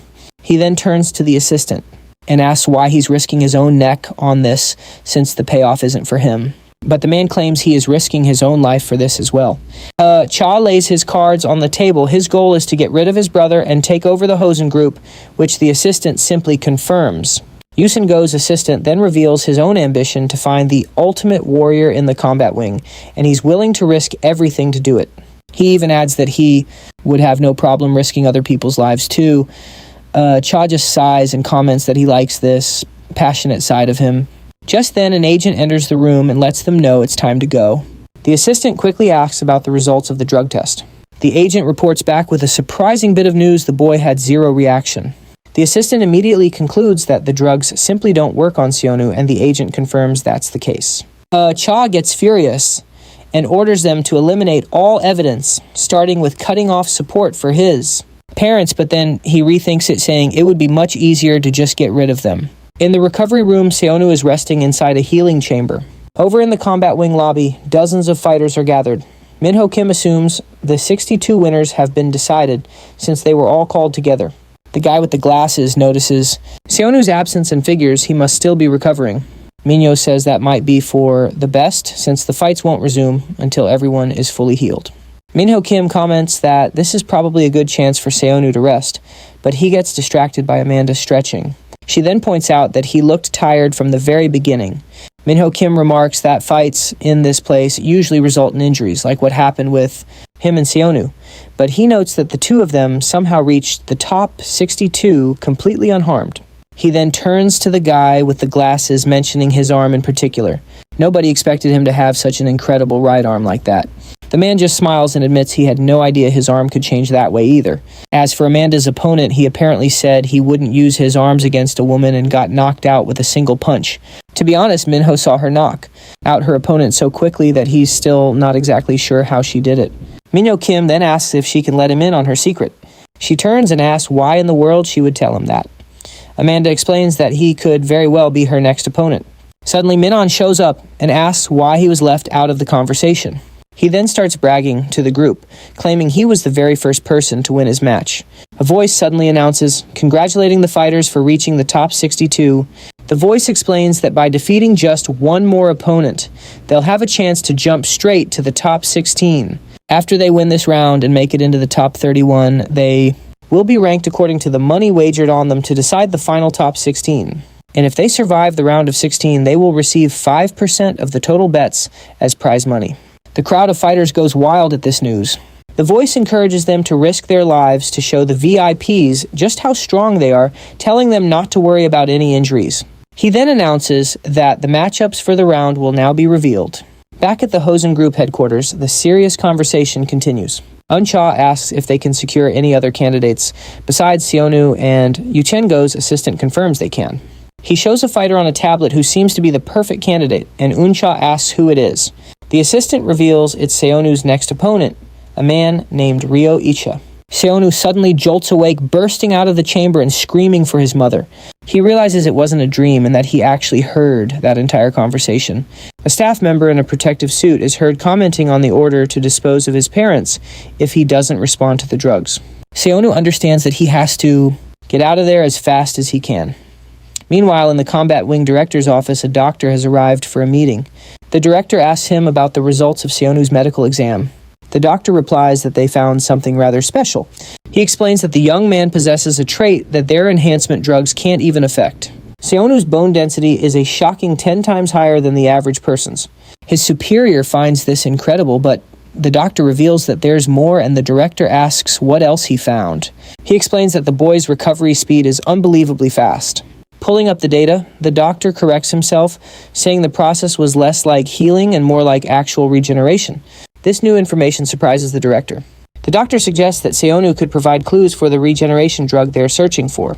Understanding the boy's importance, the director asks if his parents have been secured. The doctor apologizes and his superior demands to know the reason for the failure. He begins to explain that when his team arrived at the location, someone had already gotten there first. In the recovery room, Seonu suddenly sits up. He says that something bad might happen to his parents if he doesn't get to them now. But the young man realizes there isn't even a single air vent in the room. Determined, he tries the door to look for an air duct or another exit, but he's surprised to see someone entering the room. A young woman remarks that it's good to see him up and about, introducing herself as Sun Young-cha. Seonu tells her to get out of his way. She advises him not to look for his parents, leaving him confused. Sun Young claims she is taking good care of them. Meanwhile, in Yuncha's office, a serious conversation is taking place. He asks what his assistant means by someone already got to Seonu's parents. The man reports that they disappeared without a trace and that the combat wing must have something to do with it. His boss asks about the combat wing, and he explains that they always move quickly to get rid of anything that could cause trouble. Yuncha comments that they didn't even have to get their hands dirty and that luck must be on their side today. He then asks if his assistant has already contacted the next fighter. The assistant reassures him, explaining that in the combat wing, VVIPs can summon fighters to their rooms and go anywhere except the restricted areas. His assistant asks if he's really allowing them to go near those monsters, and Yuncha confirms that he is, but the man warns that it's not a good idea to casually wander around the wing. Safety is only guaranteed inside the VVIP room. Back in the recovery room, Sun Young locks the door behind her. Seonu demands to know what she means by taking care of his parents.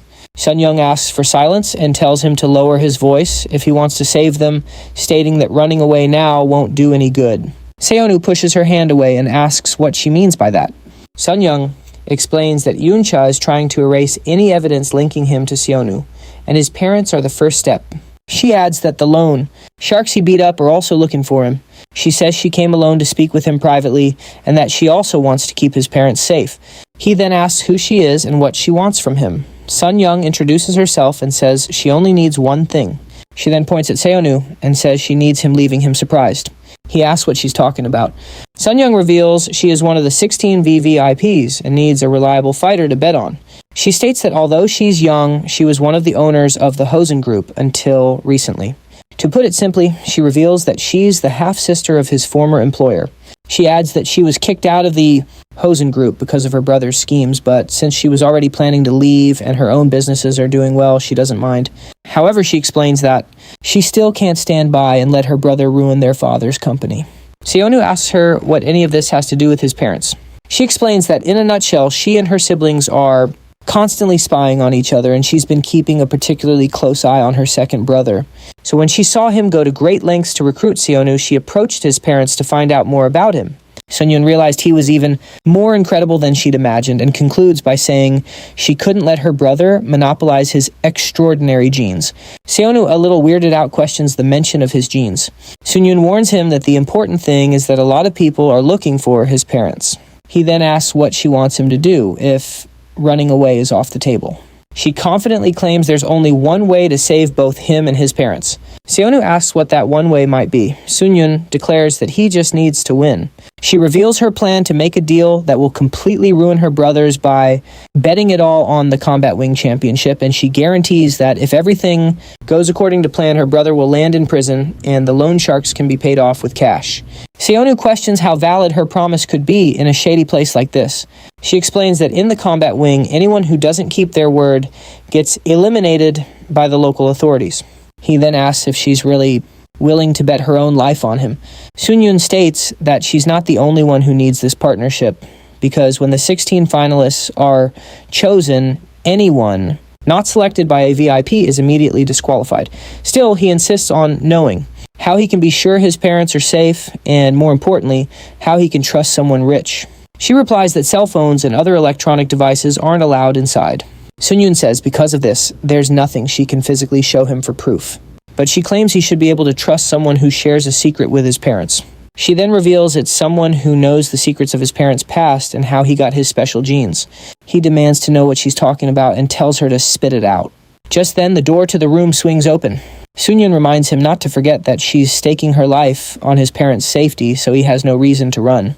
A drone zips into the room and she says it's time to head out. She reassures him, telling him not to worry about anything else.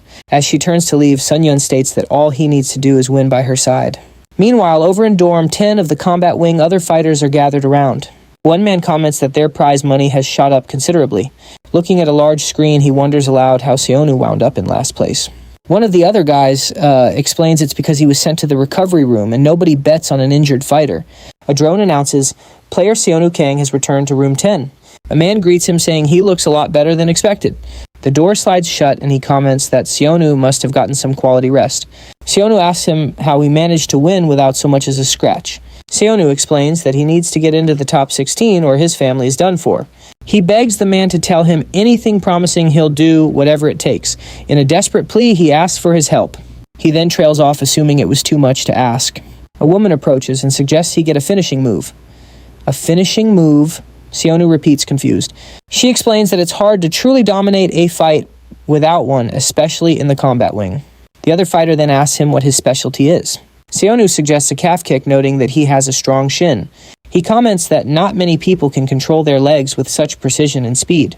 He even recalls that during his fight with Kai, Seonu blocked a low kick, which just goes to show his confidence in his shin bones. While demonstrating the move, he explains that the calf kick has become a blow capable of taking down opponents with a single hit. He then asks Seonu to show him the same kick. The sheer force of the impact leaves the man completely surprised. He then congratulates him, saying that Seonu is incredibly talented. Suddenly, a loud thud from the ceiling interrupts their conversation. The older fighter wonders where that sound came from. In a distant room, Ryoichi, ranked 15th and a Kudo practitioner, is training, causing noise throughout the building with his punches. Back in the dorm, the strategy talk continues. Yu Seon-go advises Seonu to use the calf kick to increase his chances of winning and get his prize money back. But Menon suddenly appears and says he's got it all wrong. Seonu turns to face him, questioning the interruption. Menon claims everyone should already know that Seonu's finishing move isn't the calf kick. He then points to Seonu's forehead and reveals that his real finishing move is the headbutt, reminding everyone that Seonu countered a Lethwei champion's headbutt multiple times. Menon concludes that the fact Seonu kept fighting proves his skull is the strongest one out there. Yu Seon-go steps in, warning that headbutts hurt both the one giving them and the one receiving them. He adds that it's not a viable tactic against the monsters in the combat ward and explains that he could die from brain damage in less than 2 rounds. Menon finds his comment hilarious. He then asks if they all didn't put their lives on the line just by entering the competition. He warns them that if they hesitate against the top-ranked players, they could die on the spot. Menon then tells him he shouldn't be worrying about Seonu right now and reveals he's talking about his own next opponent. A large screen announces the next fight, Min Soo-han versus Usyk Park. Far away, someone walks through a restricted area of the combat ward. The director reviews a fighter's data on his tablet. He comments that Min-Soo-han's response to the drug is terrifying. Standing before several containment tanks, the director states it was a brilliant idea to bring him there. A doctor approaches, and his superior says he must be proud of his son. He then bows, saying it was all possible thanks to the director. The doctor convinces himself he made the right decision as he had no other choice. The doctor recalls a time before he knew about the combat ward, when he used to come home late. Back then, his son suffered from a rare disease that consumed his muscles and would ask for help just to stand up. He felt helpless as he was just a salaried doctor with nothing he could do. Just when he thought all was lost, he received a message from the hospital director, whom he had never met. The doctor could never have imagined why he was summoned to the hospital's crematorium. He was led down a staircase into an unknown world. The hallway revealed countless people suspended inside containment tanks. Upon entering the building he was summoned to, he faced a new reality. There was a list of famous people and renowned scientists, but he wasn't interested in why they were there. Then he saw the results of the drug tests being conducted. Seeing the results, he couldn't stop the tears from flowing. The director appeared behind him, asking what was on his mind as the doctor thought about his son. The director then offered him a chance for his son to participate in the experiment. For a moment, he almost accepted without considering the consequences, but instead he turned and ran, back with his son. He recalled how his son, after insisting he felt fine that morning, had tried to take his own life. The doctor managed to save him, but he realized he'd forgotten the reality of their situation. In his father's arms, the young man pleaded with him to just end his suffering. The doctor fell into despair, realizing there was nothing else he could do. He finally accepts the director's offer and joins the combat ward, wondering if there was any other path for them, and if that decision is what made him the monster he is today. Back in the present, a drone instructs Min-Soo to enter the arena. The young man prepares for the fight as the doors open and he steps into the arena to face his opponent, Usik Park. Usik Park, a practitioner of Krav Maga, readies himself for the match. Across from him, Min-Soo-han, a practitioner of Kali Arnis, takes his fighting stance. A drone announces the start of the fight between the two competitors. The fight begins and they both charge at each other. Min-Soo-han lands a precise strike on his opponent's right arm. The crowd gasps, surprised by the unexpected first blow. Min-ho Kim comments that not even Usik Park would expect knife hand techniques in an unarmed match, just as the muscles in Usik's arm clamp down on Min-Soo-han's fingers. Min-Soo is shocked to find his fingers trapped by his opponent's powerful muscles. Usik Park grins as he squeezes even tighter. He taunts Min-Soo, asking if he got a little too close. With his free hand, he unleashes a powerful slap which Min-Soo barely manages to dodge. Min-Soo-han wonders what's with this old guy, while Usik Park praises his skills and promises to return the favor. Usik Park declares that he will now use his own specialty knife hand techniques. From a private box, Ucha wonders who Usik Park is, and how he's handling Min-Soo, the 9th-ranked fighter, so easily. His assistant explains that Usik is a former bodyguard who specializes in Krav Maga. Cha asks, "What's Krav Maga?" The man explains that it's a martial art created by a Jewish soldier to protect civilians, a style focused on real-world combat that combines practical techniques from many other disciplines. He adds that it's renowned for being especially effective in close-quarters combat. Cha deduces that if the art is designed for protection, its attacks must be weak, making Usik an unsuitable candidate. But his assistant isn't so sure about that. He poses a question. What if the best method of protection is to completely eliminate the threat? Back in the ring, Usik moves toward Min-Soo. Min-Soo watches the blow approach, thinking it's too slow as Usik Park's strike whistles past his face. Min-Soo-han easily dodges the attack and taunts too slow. Usik Park raises an arm to block the counter, but Min-Soo's fingers pierce his opponent's temple. Usik swings his arm to shove him away, but Min-Soo is already backing off. He then lunges forward, determined to catch him no matter what. Min-Soo taunts him, saying it's useless while he's so off balance. Using his arm to push off the ground, Usik propels himself forward. He launches himself toward his opponent, only to be met with a powerful blow that slams him to the ground. Min-Soo-han takes the blow right to his face. Usik shoves him against the wall with a flurry of blows, but his adversary just says it's useless. He stumbles back from the hit. MSU then strikes 2 vital points on his chest. He notes that Usik managed to stop him, but wonders how long that will last. MSU then unleashes a barrage of rapid attacks against Usik Park's body. Usik Park admits to himself that he can't keep up with the speed of the attacks. Min-Soo-han then lands a final blow to his back, leaving the other fighters completely stunned. Minho Kim wonders if this is the true strength of a 9th-ranked player and if there's any way to beat him even while he's covered in injuries, but Usik Park is still standing.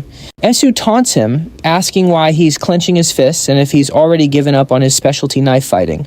In response, Usik Park stretches out his arms, completely opening his guard. His opponent questions the move, asking if he's planning to grab him if he gets any closer. MSU advances, declaring it won't work on him and that his opponent has to die. He then strikes Usik Park's back once more. But then in a shocking move, Usik Park punches himself in the stomach. Minho Kim is stunned by the action, but Amanda explains he wasn't just punching himself, he was trying to grab something. She reveals he was trying to remove his opponent's fingers that were attacking him from the inside. MSU calls him a crazy old man as he moves in to attack, but Mr. Kang lands a solid punch on him. The impact sends MSU flying right through a window. Mr. Kang knows he hasn't won yet, and needs to land one more hit. He realizes the muscles in his right arm have taken too much damage. Still, he has to attack again somehow, knowing it's his only chance. He charges forward. He yells that he just needs one more hit, but Mr. Kang stumbles as he runs. From a distance, Seonu Kong shouts for his father to hang in there. Having collapsed, Mr. Kang realizes he's lost too much blood and can't lift his arm. He apologizes to his son, then asks himself what he's thinking. He forces himself to get it together and points forward. Masuhan reveals that he's actually right-handed, and then he strikes Usik Park in the head. Seeing this, Seonu Kang screams his father's name. Usik manages to block the attack by letting it pierce his own palm. Suhan congratulates him on the desperate attempt, but adds that his fingers are longer and pushes them right through. Usik Park spits up blood. He then collapses. Seonu cries out for his father. Suhan shouts Seonu Kang's name. He tells the boy to take a good look because that old man is going to die, and it will be all his fault. Masuhan then delivers the final blow. In a memory, Usik Park holds a young Seonu telling him to rest, but the boy asks to train a little longer. Usik Park thinks that if he had spent more time like this with his son, maybe things would have turned out differently. Seonu Kang realizes that maybe this is what it would have felt like to be close to his father.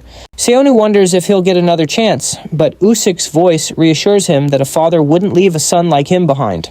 He continues that in the same way he won't die and leave his own son.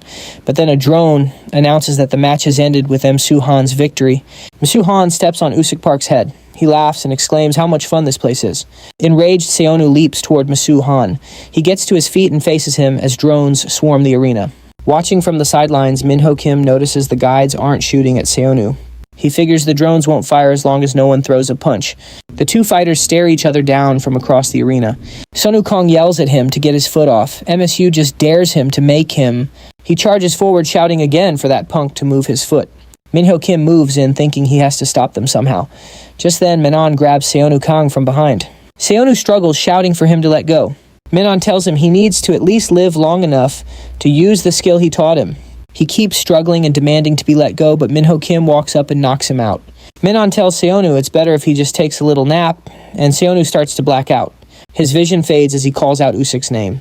In a flashback, Usik asks Seonu if he'd look after his son if something were to happen to him. He says he hopes Seonu will become friends with his son to make sure the kid doesn't go down the wrong path. Seonu replies that he thought that was a given. He then adds that there's still a lot he wants to learn from Usik, so it only makes sense to be friends with his son. He finishes by saying that way he can keep learning from Usik. Then Usik grabs him, calling him a punk for trying to leech off him even after they get out. Back in the present, Chielin has his foot pressing Usik Park's head into the ground. Nearby, Seonu Kang, Minho Kim, and Menon are all out cold. Chilhan looks over the scene and comments on what a mess they are. Just then, Amanda Groh walks up and tells him to scram now that he's gotten the attention he wanted from Seonu. She sarcastically asks if he still needs more love and attention from the guy. Chilhan asks if she wants to die too, but Amanda just dares him to start something and get shot by the drones. She then adds that alternatively she could just beat him to death herself. Chilhan takes his foot off Usik, telling her that her time will come and that he'll kill them all eventually anyway. With that, he turns and walks away towards a door. Amanda rushes over to Usik Park, shaking him and trying to wake him up. Amanda Groh confirms that he's not dead, then immediately calls for the medical team to hurry over. She looks at his hand, noting that his quick thinking with his left hand is what saved his life. He managed to use his hand to divert the attack just slightly away from his heart. The medical team arrives and carries him away on a stretcher. Elsewhere, Yoon-cha's assistant exclaims that Min-soo is an absolute monster. Hoon-cha wonders how he can use his fingers like a weapon. His assistant explains it's because the effects of Min-soo's doping are unique. Most muscle enhancers just increase raw muscle size. But in Minsu's case, it's the tendons, ligaments, and other connective tissues around the bones that have been drastically enhanced. He concludes that this makes his ability much more useful in combat than even Sionu's enhanced bones. Yun-cha then asks if they shouldn't be trying to recruit him immediately. The assistant replies that since Minsu is a fighter managed directly by the director, it's not that easy to get in touch with him. He reassures him that there are still plenty of other fighters to choose from, like the ones in the upcoming match. Yun-cha asks if he means that female capoeira specialist. The assistant confirms that's who he meant, but Yun-cha questions if capoeira isn't just a type of dance. His assistant explains that while it might look like a dance, it's not just for show. Its origins actually trace back to when African slaves taken to Brazil developed the martial art to escape their oppression and harsh conditions. They disguised it as a dance to fool the guards who were watching over them. He describes it as a martial art of sorrow and pain, not joy, mentioning it was even used in criminal activities after Brazil's independence to the point that the government once banned it, making it not only ineffective, but also a dangerous martial art. The 19th ranked fighter Amanda Grow, a capoeira practitioner, is introduced. A drone announces that the fighters for the next match have entered the arena. Hugo ranked 10th, and a mixed martial arts practitioner is also introduced. Then the drone announces the start of the match between Amanda Grow and Hugo. Amanda gets into her fighting stance. She wonders if he's underestimating her as he doesn't seem to be preparing to fight. Deciding to strike first, she moves in with a kick, but Ucha says that's enough talk about Amanda Grow and capoeira. He then asks about the other fighter Hugo, stating that as the 10th ranked fighter, he must also be exceptional. His assistant explains that he used to compete in MMA without much success, but gained dynamic vision after using the drugs from this place. Now nicknamed K10. Seconds. Among the VIPs, the bets on him have been rising fast. Cha questions the nickname. The assistant clarifies that he's won every fight by knockout in matches that never lasted more than 10 seconds. Impressed, Cha exclaims, "That's incredible." The assistant adds that he's attracted many bettors by finishing all his previous fights without a scratch. With the fame of his 10-second streak, the hype around him has grown even more. If he can keep this title, he'll draw a huge amount of money and jump to at least 5th place immediately. In the arena, Hugo waits for the fight to begin. The drone announces the start of the match, and a timer shows 1 second has passed. Hugo watches Amanda's attack, declaring he can see everything with his dynamic vision. He then blocks her strike even though he wasn't prepared. But confused, he looks at the ground and wonders why he's on the floor, realizing she defeated him in 10 seconds. The timer hits 10 seconds as Amanda stands over her defeated opponent. Then the drone announces Amanda Grow's victory, and she states that some techniques are too fast for the senses to follow. Cha stands up and asks what just happened. His assistant explains the problem was that Hugo thought he only needed to block one kick and immediately went on the offensive. Cha asks if that isn't how fights work, you block, then counterattack. The assistant replies that Hugo thought the same thing. He explains that a knockout kick normally requires energy to be compressed on one side, which is then released toward the target. If the first attack fails, the attacker won't have time to gather that energy again, making the next blow weaker than a counterattack, especially when both feet are off the ground. There's no fulcrum to compress and store all that energy. Cha then asks if that wasn't the exact situation Amanda Grow was in.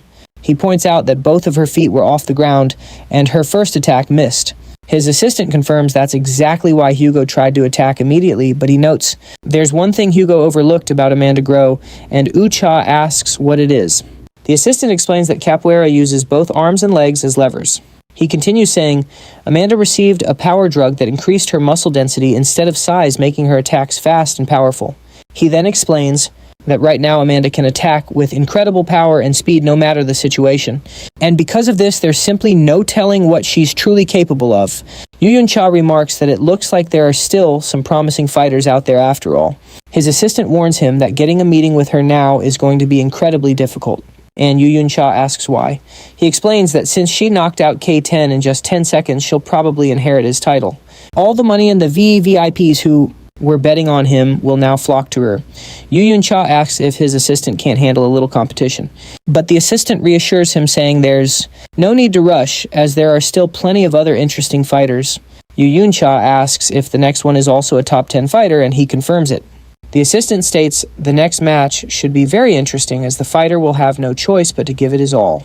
Minho Kim greets him, saying, "You're finally awake." Seonu Kang jumps to his feet and asks what's going on. He then demands to know why he's there.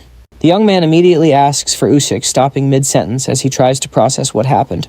Amanda Grack appears at the door. Minho states that he's alive, so she asks if he's done checking on him. She states that she could feel him breathing the whole time.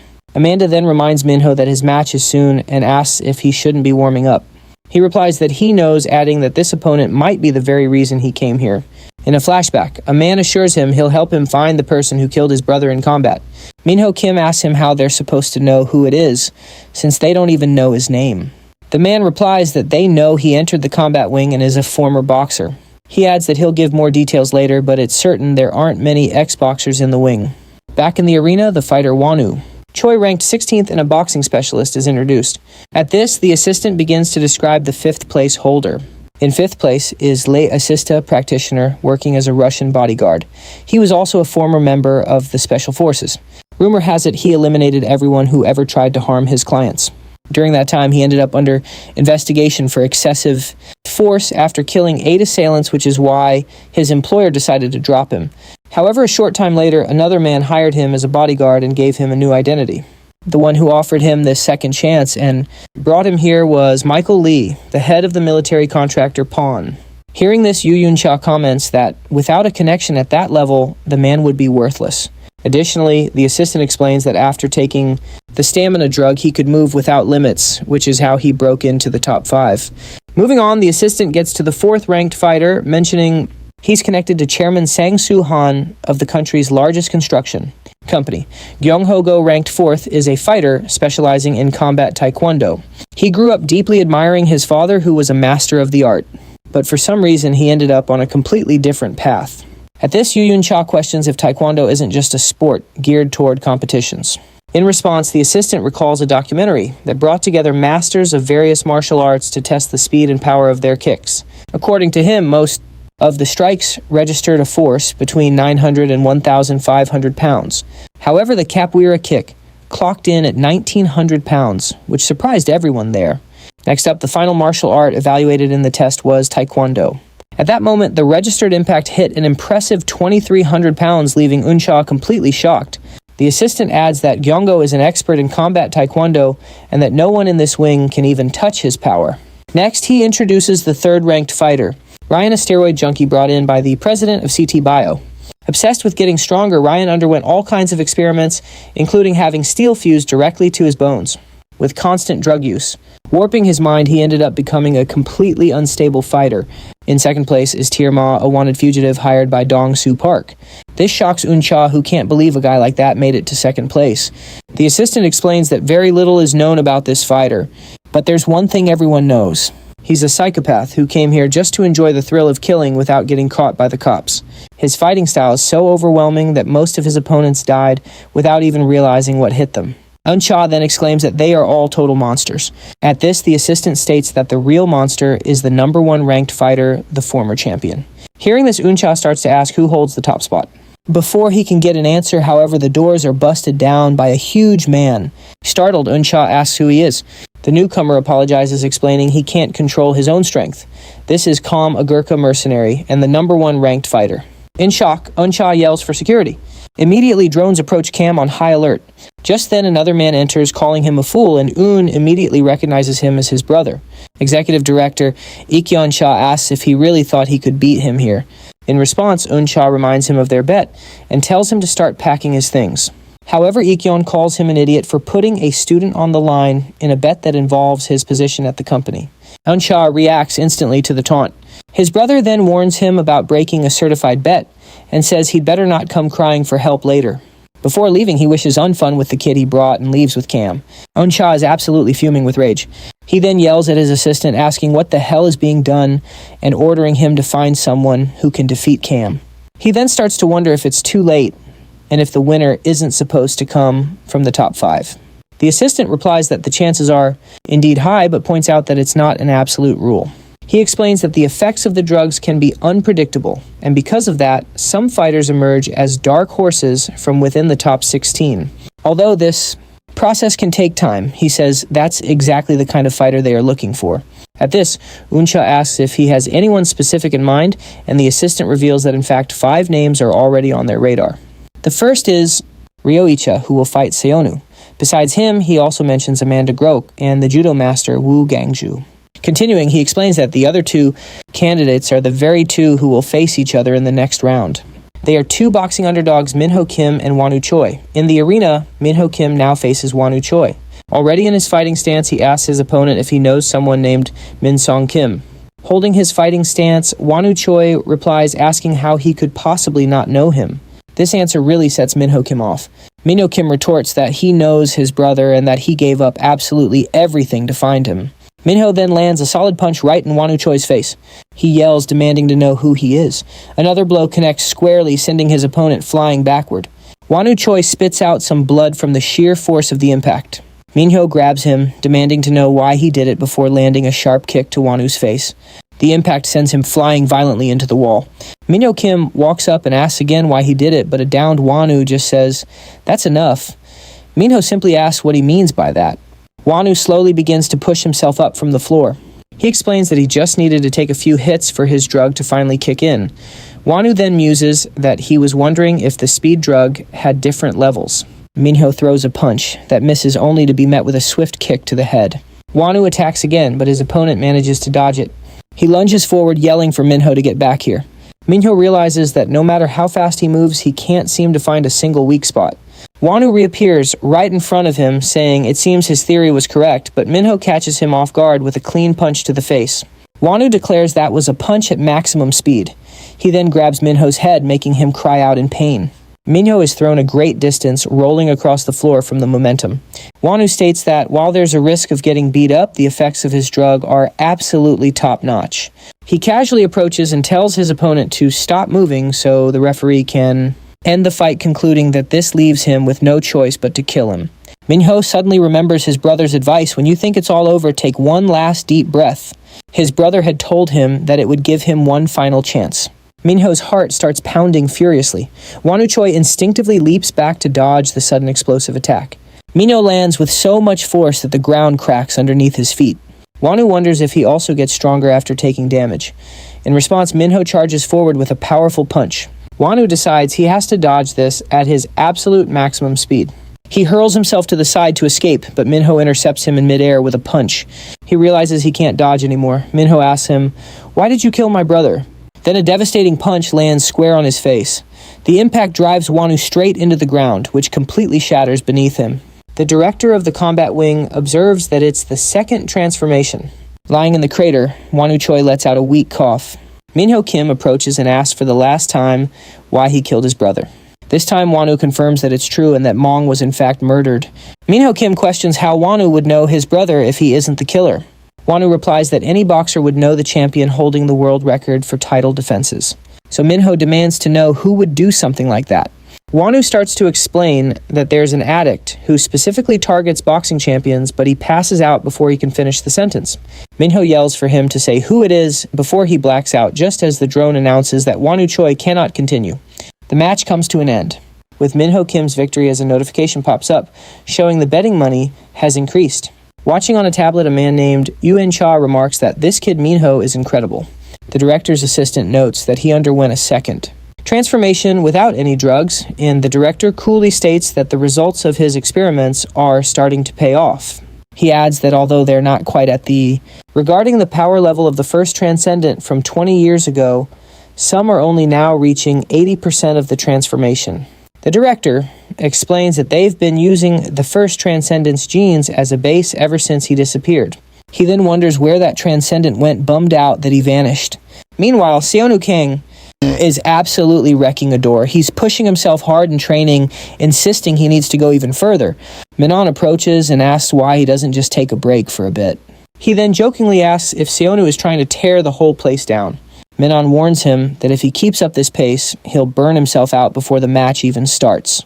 Seonu insists that he needs to become as strong as the monsters in this facility. He remembers Usyk Park explaining that when muscles are pushed to their absolute limit, they recover, and even stronger than before, and that the most critical factor for muscle recovery is sleep. Usyk Park had advised him to split his day, alternating between training at his limit and then getting deep sleep, doing this twice. That way he could get stronger twice as fast as everyone else. But Usyk Park also warned that this method would require an incredible recovery ability just like the one Seonu has. Back in the present, a panting Seonu says that twice isn't going to be enough. Minon asks if he's seriously going to sleep again. Seonu, however, just starts unstrapping the heavy weights from his ankles. Next, he drops another set of massive weights on the floor, making Minon yell that he told him to be prepared to die, not to actually kill himself. Seonu then gets into a recovery pod. He thinks to himself that this is his third session today, and he'll just have to trust his recovery speed like he was told. Minon notes that he's training intensely 3 times a day and somehow expects to recover with just 3 short naps. He smiles, thinking that if Seonu actually pulls this off, things are about to get a lot more interesting around here. A drone flies over and instructs Minon to enter the main arena. He replies that he hopes he gets a decent opponent this time. Woo Gang-ju, a judo fighter, makes a heavy landing in the arena from a VIP box. Ik-yeon-cha asks if that isn't Woo Gang-ju, one of the top 5 candidates he was told about. Ik-yeon-cha's assistant explains that Woo Gang-ju gained his extraordinary grip strength from an enhancement drug. He continues saying his grip can crush muscle, and in bone-making opponents lose the will to fight, but the real danger is his judo skill, which can shatter the bones of anyone he throws. Ik-yeon-cha then asks about Woo Gang-ju's opponent Minon, remarking that since he's ranked 45th, he's probably not worth the attention. Ik-yeon-cha's assistant replies that he has absolutely no information on him, which surprises Ik-yeon-cha. He explains that it seems Minon was recruited directly by the combat wing, so they have no information on his background or martial arts, adding that the effects of Minon's enhancement drug are also still unknown.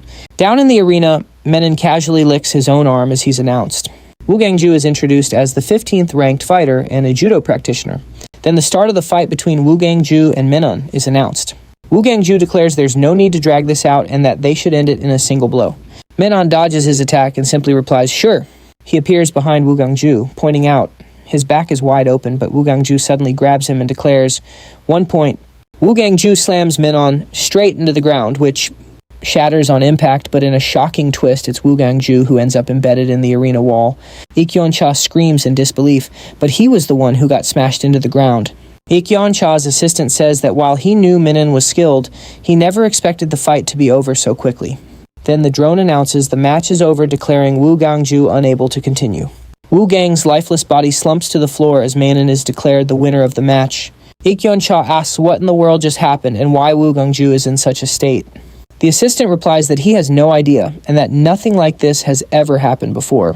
Lying on the floor, Minon muses that Seonu should be waking up soon and that he'll have to check if he's well done or completely burnt. Meanwhile, the recovery capsule hisses open. Seonu wakes up wondering if his training was a success. He stands up, figuring that, success or not, he has no choice but to keep pushing forward. Seonu wonders if his mother's really safe and if he can actually trust that woman. He decides he needs to have a talk with that bastard, the scout. Just then a drone appears and informs him that he's been summoned by the scout. Director Cha's assistant tells him to remove the blindfold, saying it's good to see him again. Seonu immediately grabs him by the collar, calling him a bastard.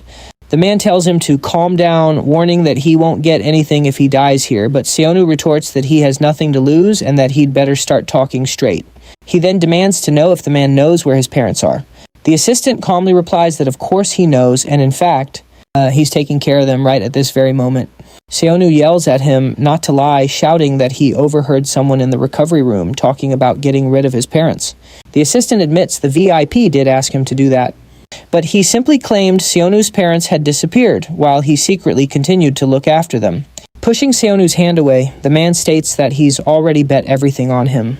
He explains that the VVIP will have no choice but to trust his judgment. When Seonu starts to mention what the woman told him, the assistant interrupts, questioning if he really thinks the voice he heard belonged to one of his agents. He reminds Seonu of the timing. He heard about his parents' death the moment he woke up, and right after that, a woman named Sun-yoon just happened to visit him.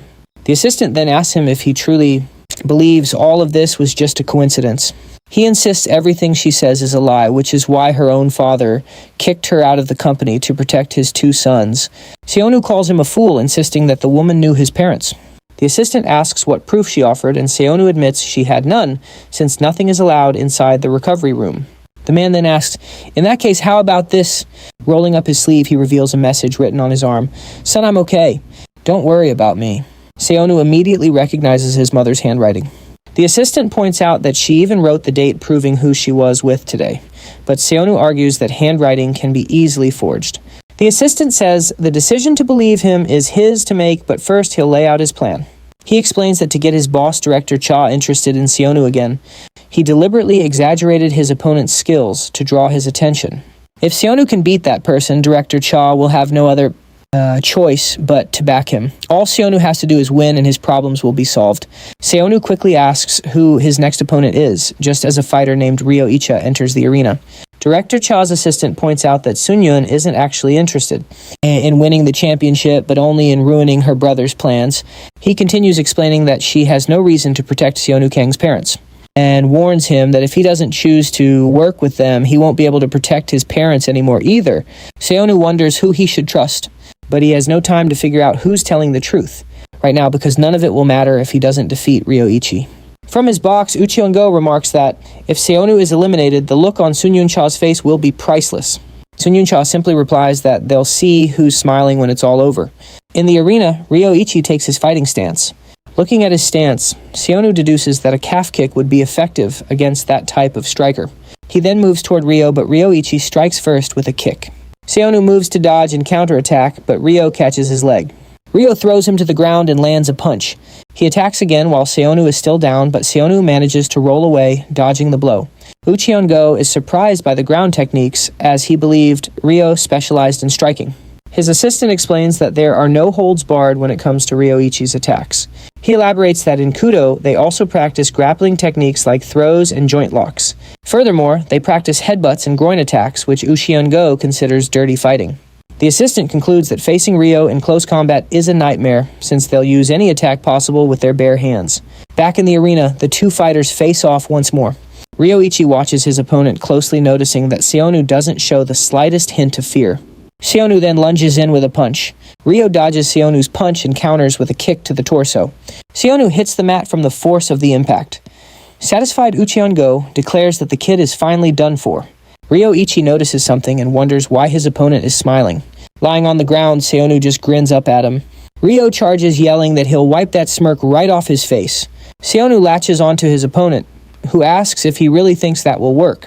Ryo warns him that he knows more than just striking techniques and grabs him, but Seonu bites down hard on his thigh. Ryo calls him a bastard, then lands a sharp elbow on Seonu's back. He questions if Seonu thinks he's some kind of animal. Seonu lifts his head and glares at him, and Ryo responds with a kick to the face. The impact sends Seonu skidding across the floor. Ryo wonders if he let his opponent get under his skin. He realizes his kick was weak because he couldn't get a solid stance as he looks at the bite mark on his thigh. Ryo then questions if Seonu is in fact a beast. A shocked Ucheon-go wonders what the hell's going on. His assistant then comments that Seonu is the one who's truly fighting without any rules. Seonu moves toward Ryo again. Ryo asks if he thinks that's going to work a second time, wondering if his opponent will bite his leg again. He then prepares to attack, vowing not to fall for that again, but Seonu surprises him with a kick to the head. Ucheon-go identifies the move as a capoeira technique.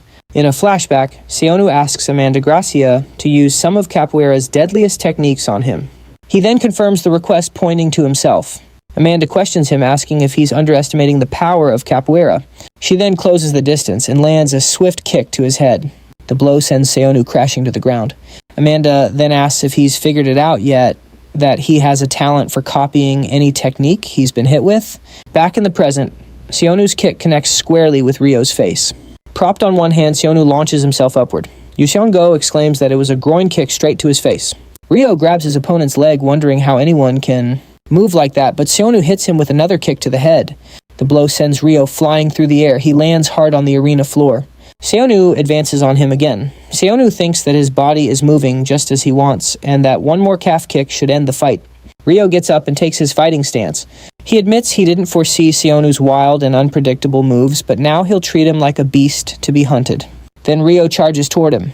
Seonu is surprised by how much faster his opponent has suddenly become. He prepares to dodge the punch and counterattack, but Ryo hits him with a headbutt. Seonu stumbles back from the impact of the unexpected blow. Ryo then lands a powerful punch to his gut. Seonu feels the impact and tells himself to get it together. Ryo grabs him and warns him that he won't have any organs left after this. He then unleashes a series of punches to Seonu's body. Ryo prepares to finish the fight, and he lands a final kick to his opponent's body. Ryo concludes that he's unconscious and the fight is over. Yoo Seong-go celebrates, yelling that it's over for Seonu and Sun-yoon, but Sun states that this isn't the end if what she's heard is true. Seonu suddenly grabs Ryo's arm. Ryo is surprised he's regained consciousness. Ryo says it won't make a difference and prepares to attack, but Seonu hits him with a headbutt. Ryo wonders if his opponent also practiced headbutts. Then Seonu moves toward him. Ryo thinks he now moves more like a monster than a beast, but he's confident he damaged his organs. He believes this is a side effect of the drugs and that he just needs to block one attack to counter and win. Seonu lunges forward with a kick. Ryo manages to grab his leg. He then yells that he's got him, but Seonu rips a piece of his own pants, surprising Ryo. The fabric covers Ryo's face and he yells that he can't see. Seonu then attacks his opponent while his vision is blocked. Ryo decides that if he can't dodge the attack, he'll just endure it. Seonu's kick lands squarely on his opponent's leg, but as he falls, Ryo manages to land a kick on Seonu's leg as well. Yoo Seong-go yells that his leg is completely broken. Seonu grabs him and Ryo wonders how he can still move. Then Ryo says that, unfortunately for his opponent, this is going to finish him. Seonu then lands one more kick on Ryo's other leg as Ryo and Seonu fall to the arena floor. A voice announces that Ryo Icha is unable to continue the battle. Then the winner of the match is declared to be Seonu Kang. Yoo Seong-go reacts with frustration to the result, but Sun Yoon-cha comments that this is exactly why she likes him. Yoo Seong-go then points out that Seonu is also unconscious and questions if this doesn't mean they're both unable to fight. Yoo Seong-go's assistant replies that he doesn't believe that's the case. He explains that at the moment Seonu is just sleeping. Sun states, however, that now is not the time for him to be sleeping. She observes on a screen that just as she imagined, people aren't really betting on him. Her assistant explains that no one would bet on an injured fighter and that the top 16 will be decided by the money wagered. He shows that Seonu is in last place and warns that if the top 16 are announced before Seonu wakes up, he might not get a chance to pick a VVIP, suggesting she look for another fighter. Sun then asks how much cash she has on hand, which catches her assistant by surprise. She states that if the problem is people not betting on him, she'll just solve it herself. Seung Yong-cha declares that she just needs to use her money to push him to the top. Her assistant worries she might lose everything, but she cuts him off, saying she's getting started. A drone makes an announcement, calling for a briefing for the next round and summoning the 31 players who won. Several drones then fly over the fighters who have gathered in the arena. Minho Kim looks at Seonu, who is still down on the floor. He wonders if he should wake him up before the briefing starts. On a large screen, a figure welcomes the 31 winners of the previous round, as well as the 16 VVIPs who will be joining them. Several VVIPs, including Sun Cha, are then shown in their private boxes. The figure announces that the top 16 will be decided by the total amount bet on each player. A timer then starts counting down, giving them 30 more seconds to place their final bets. Sun asks about the difference between the bets on Seonu and the 16th ranked player.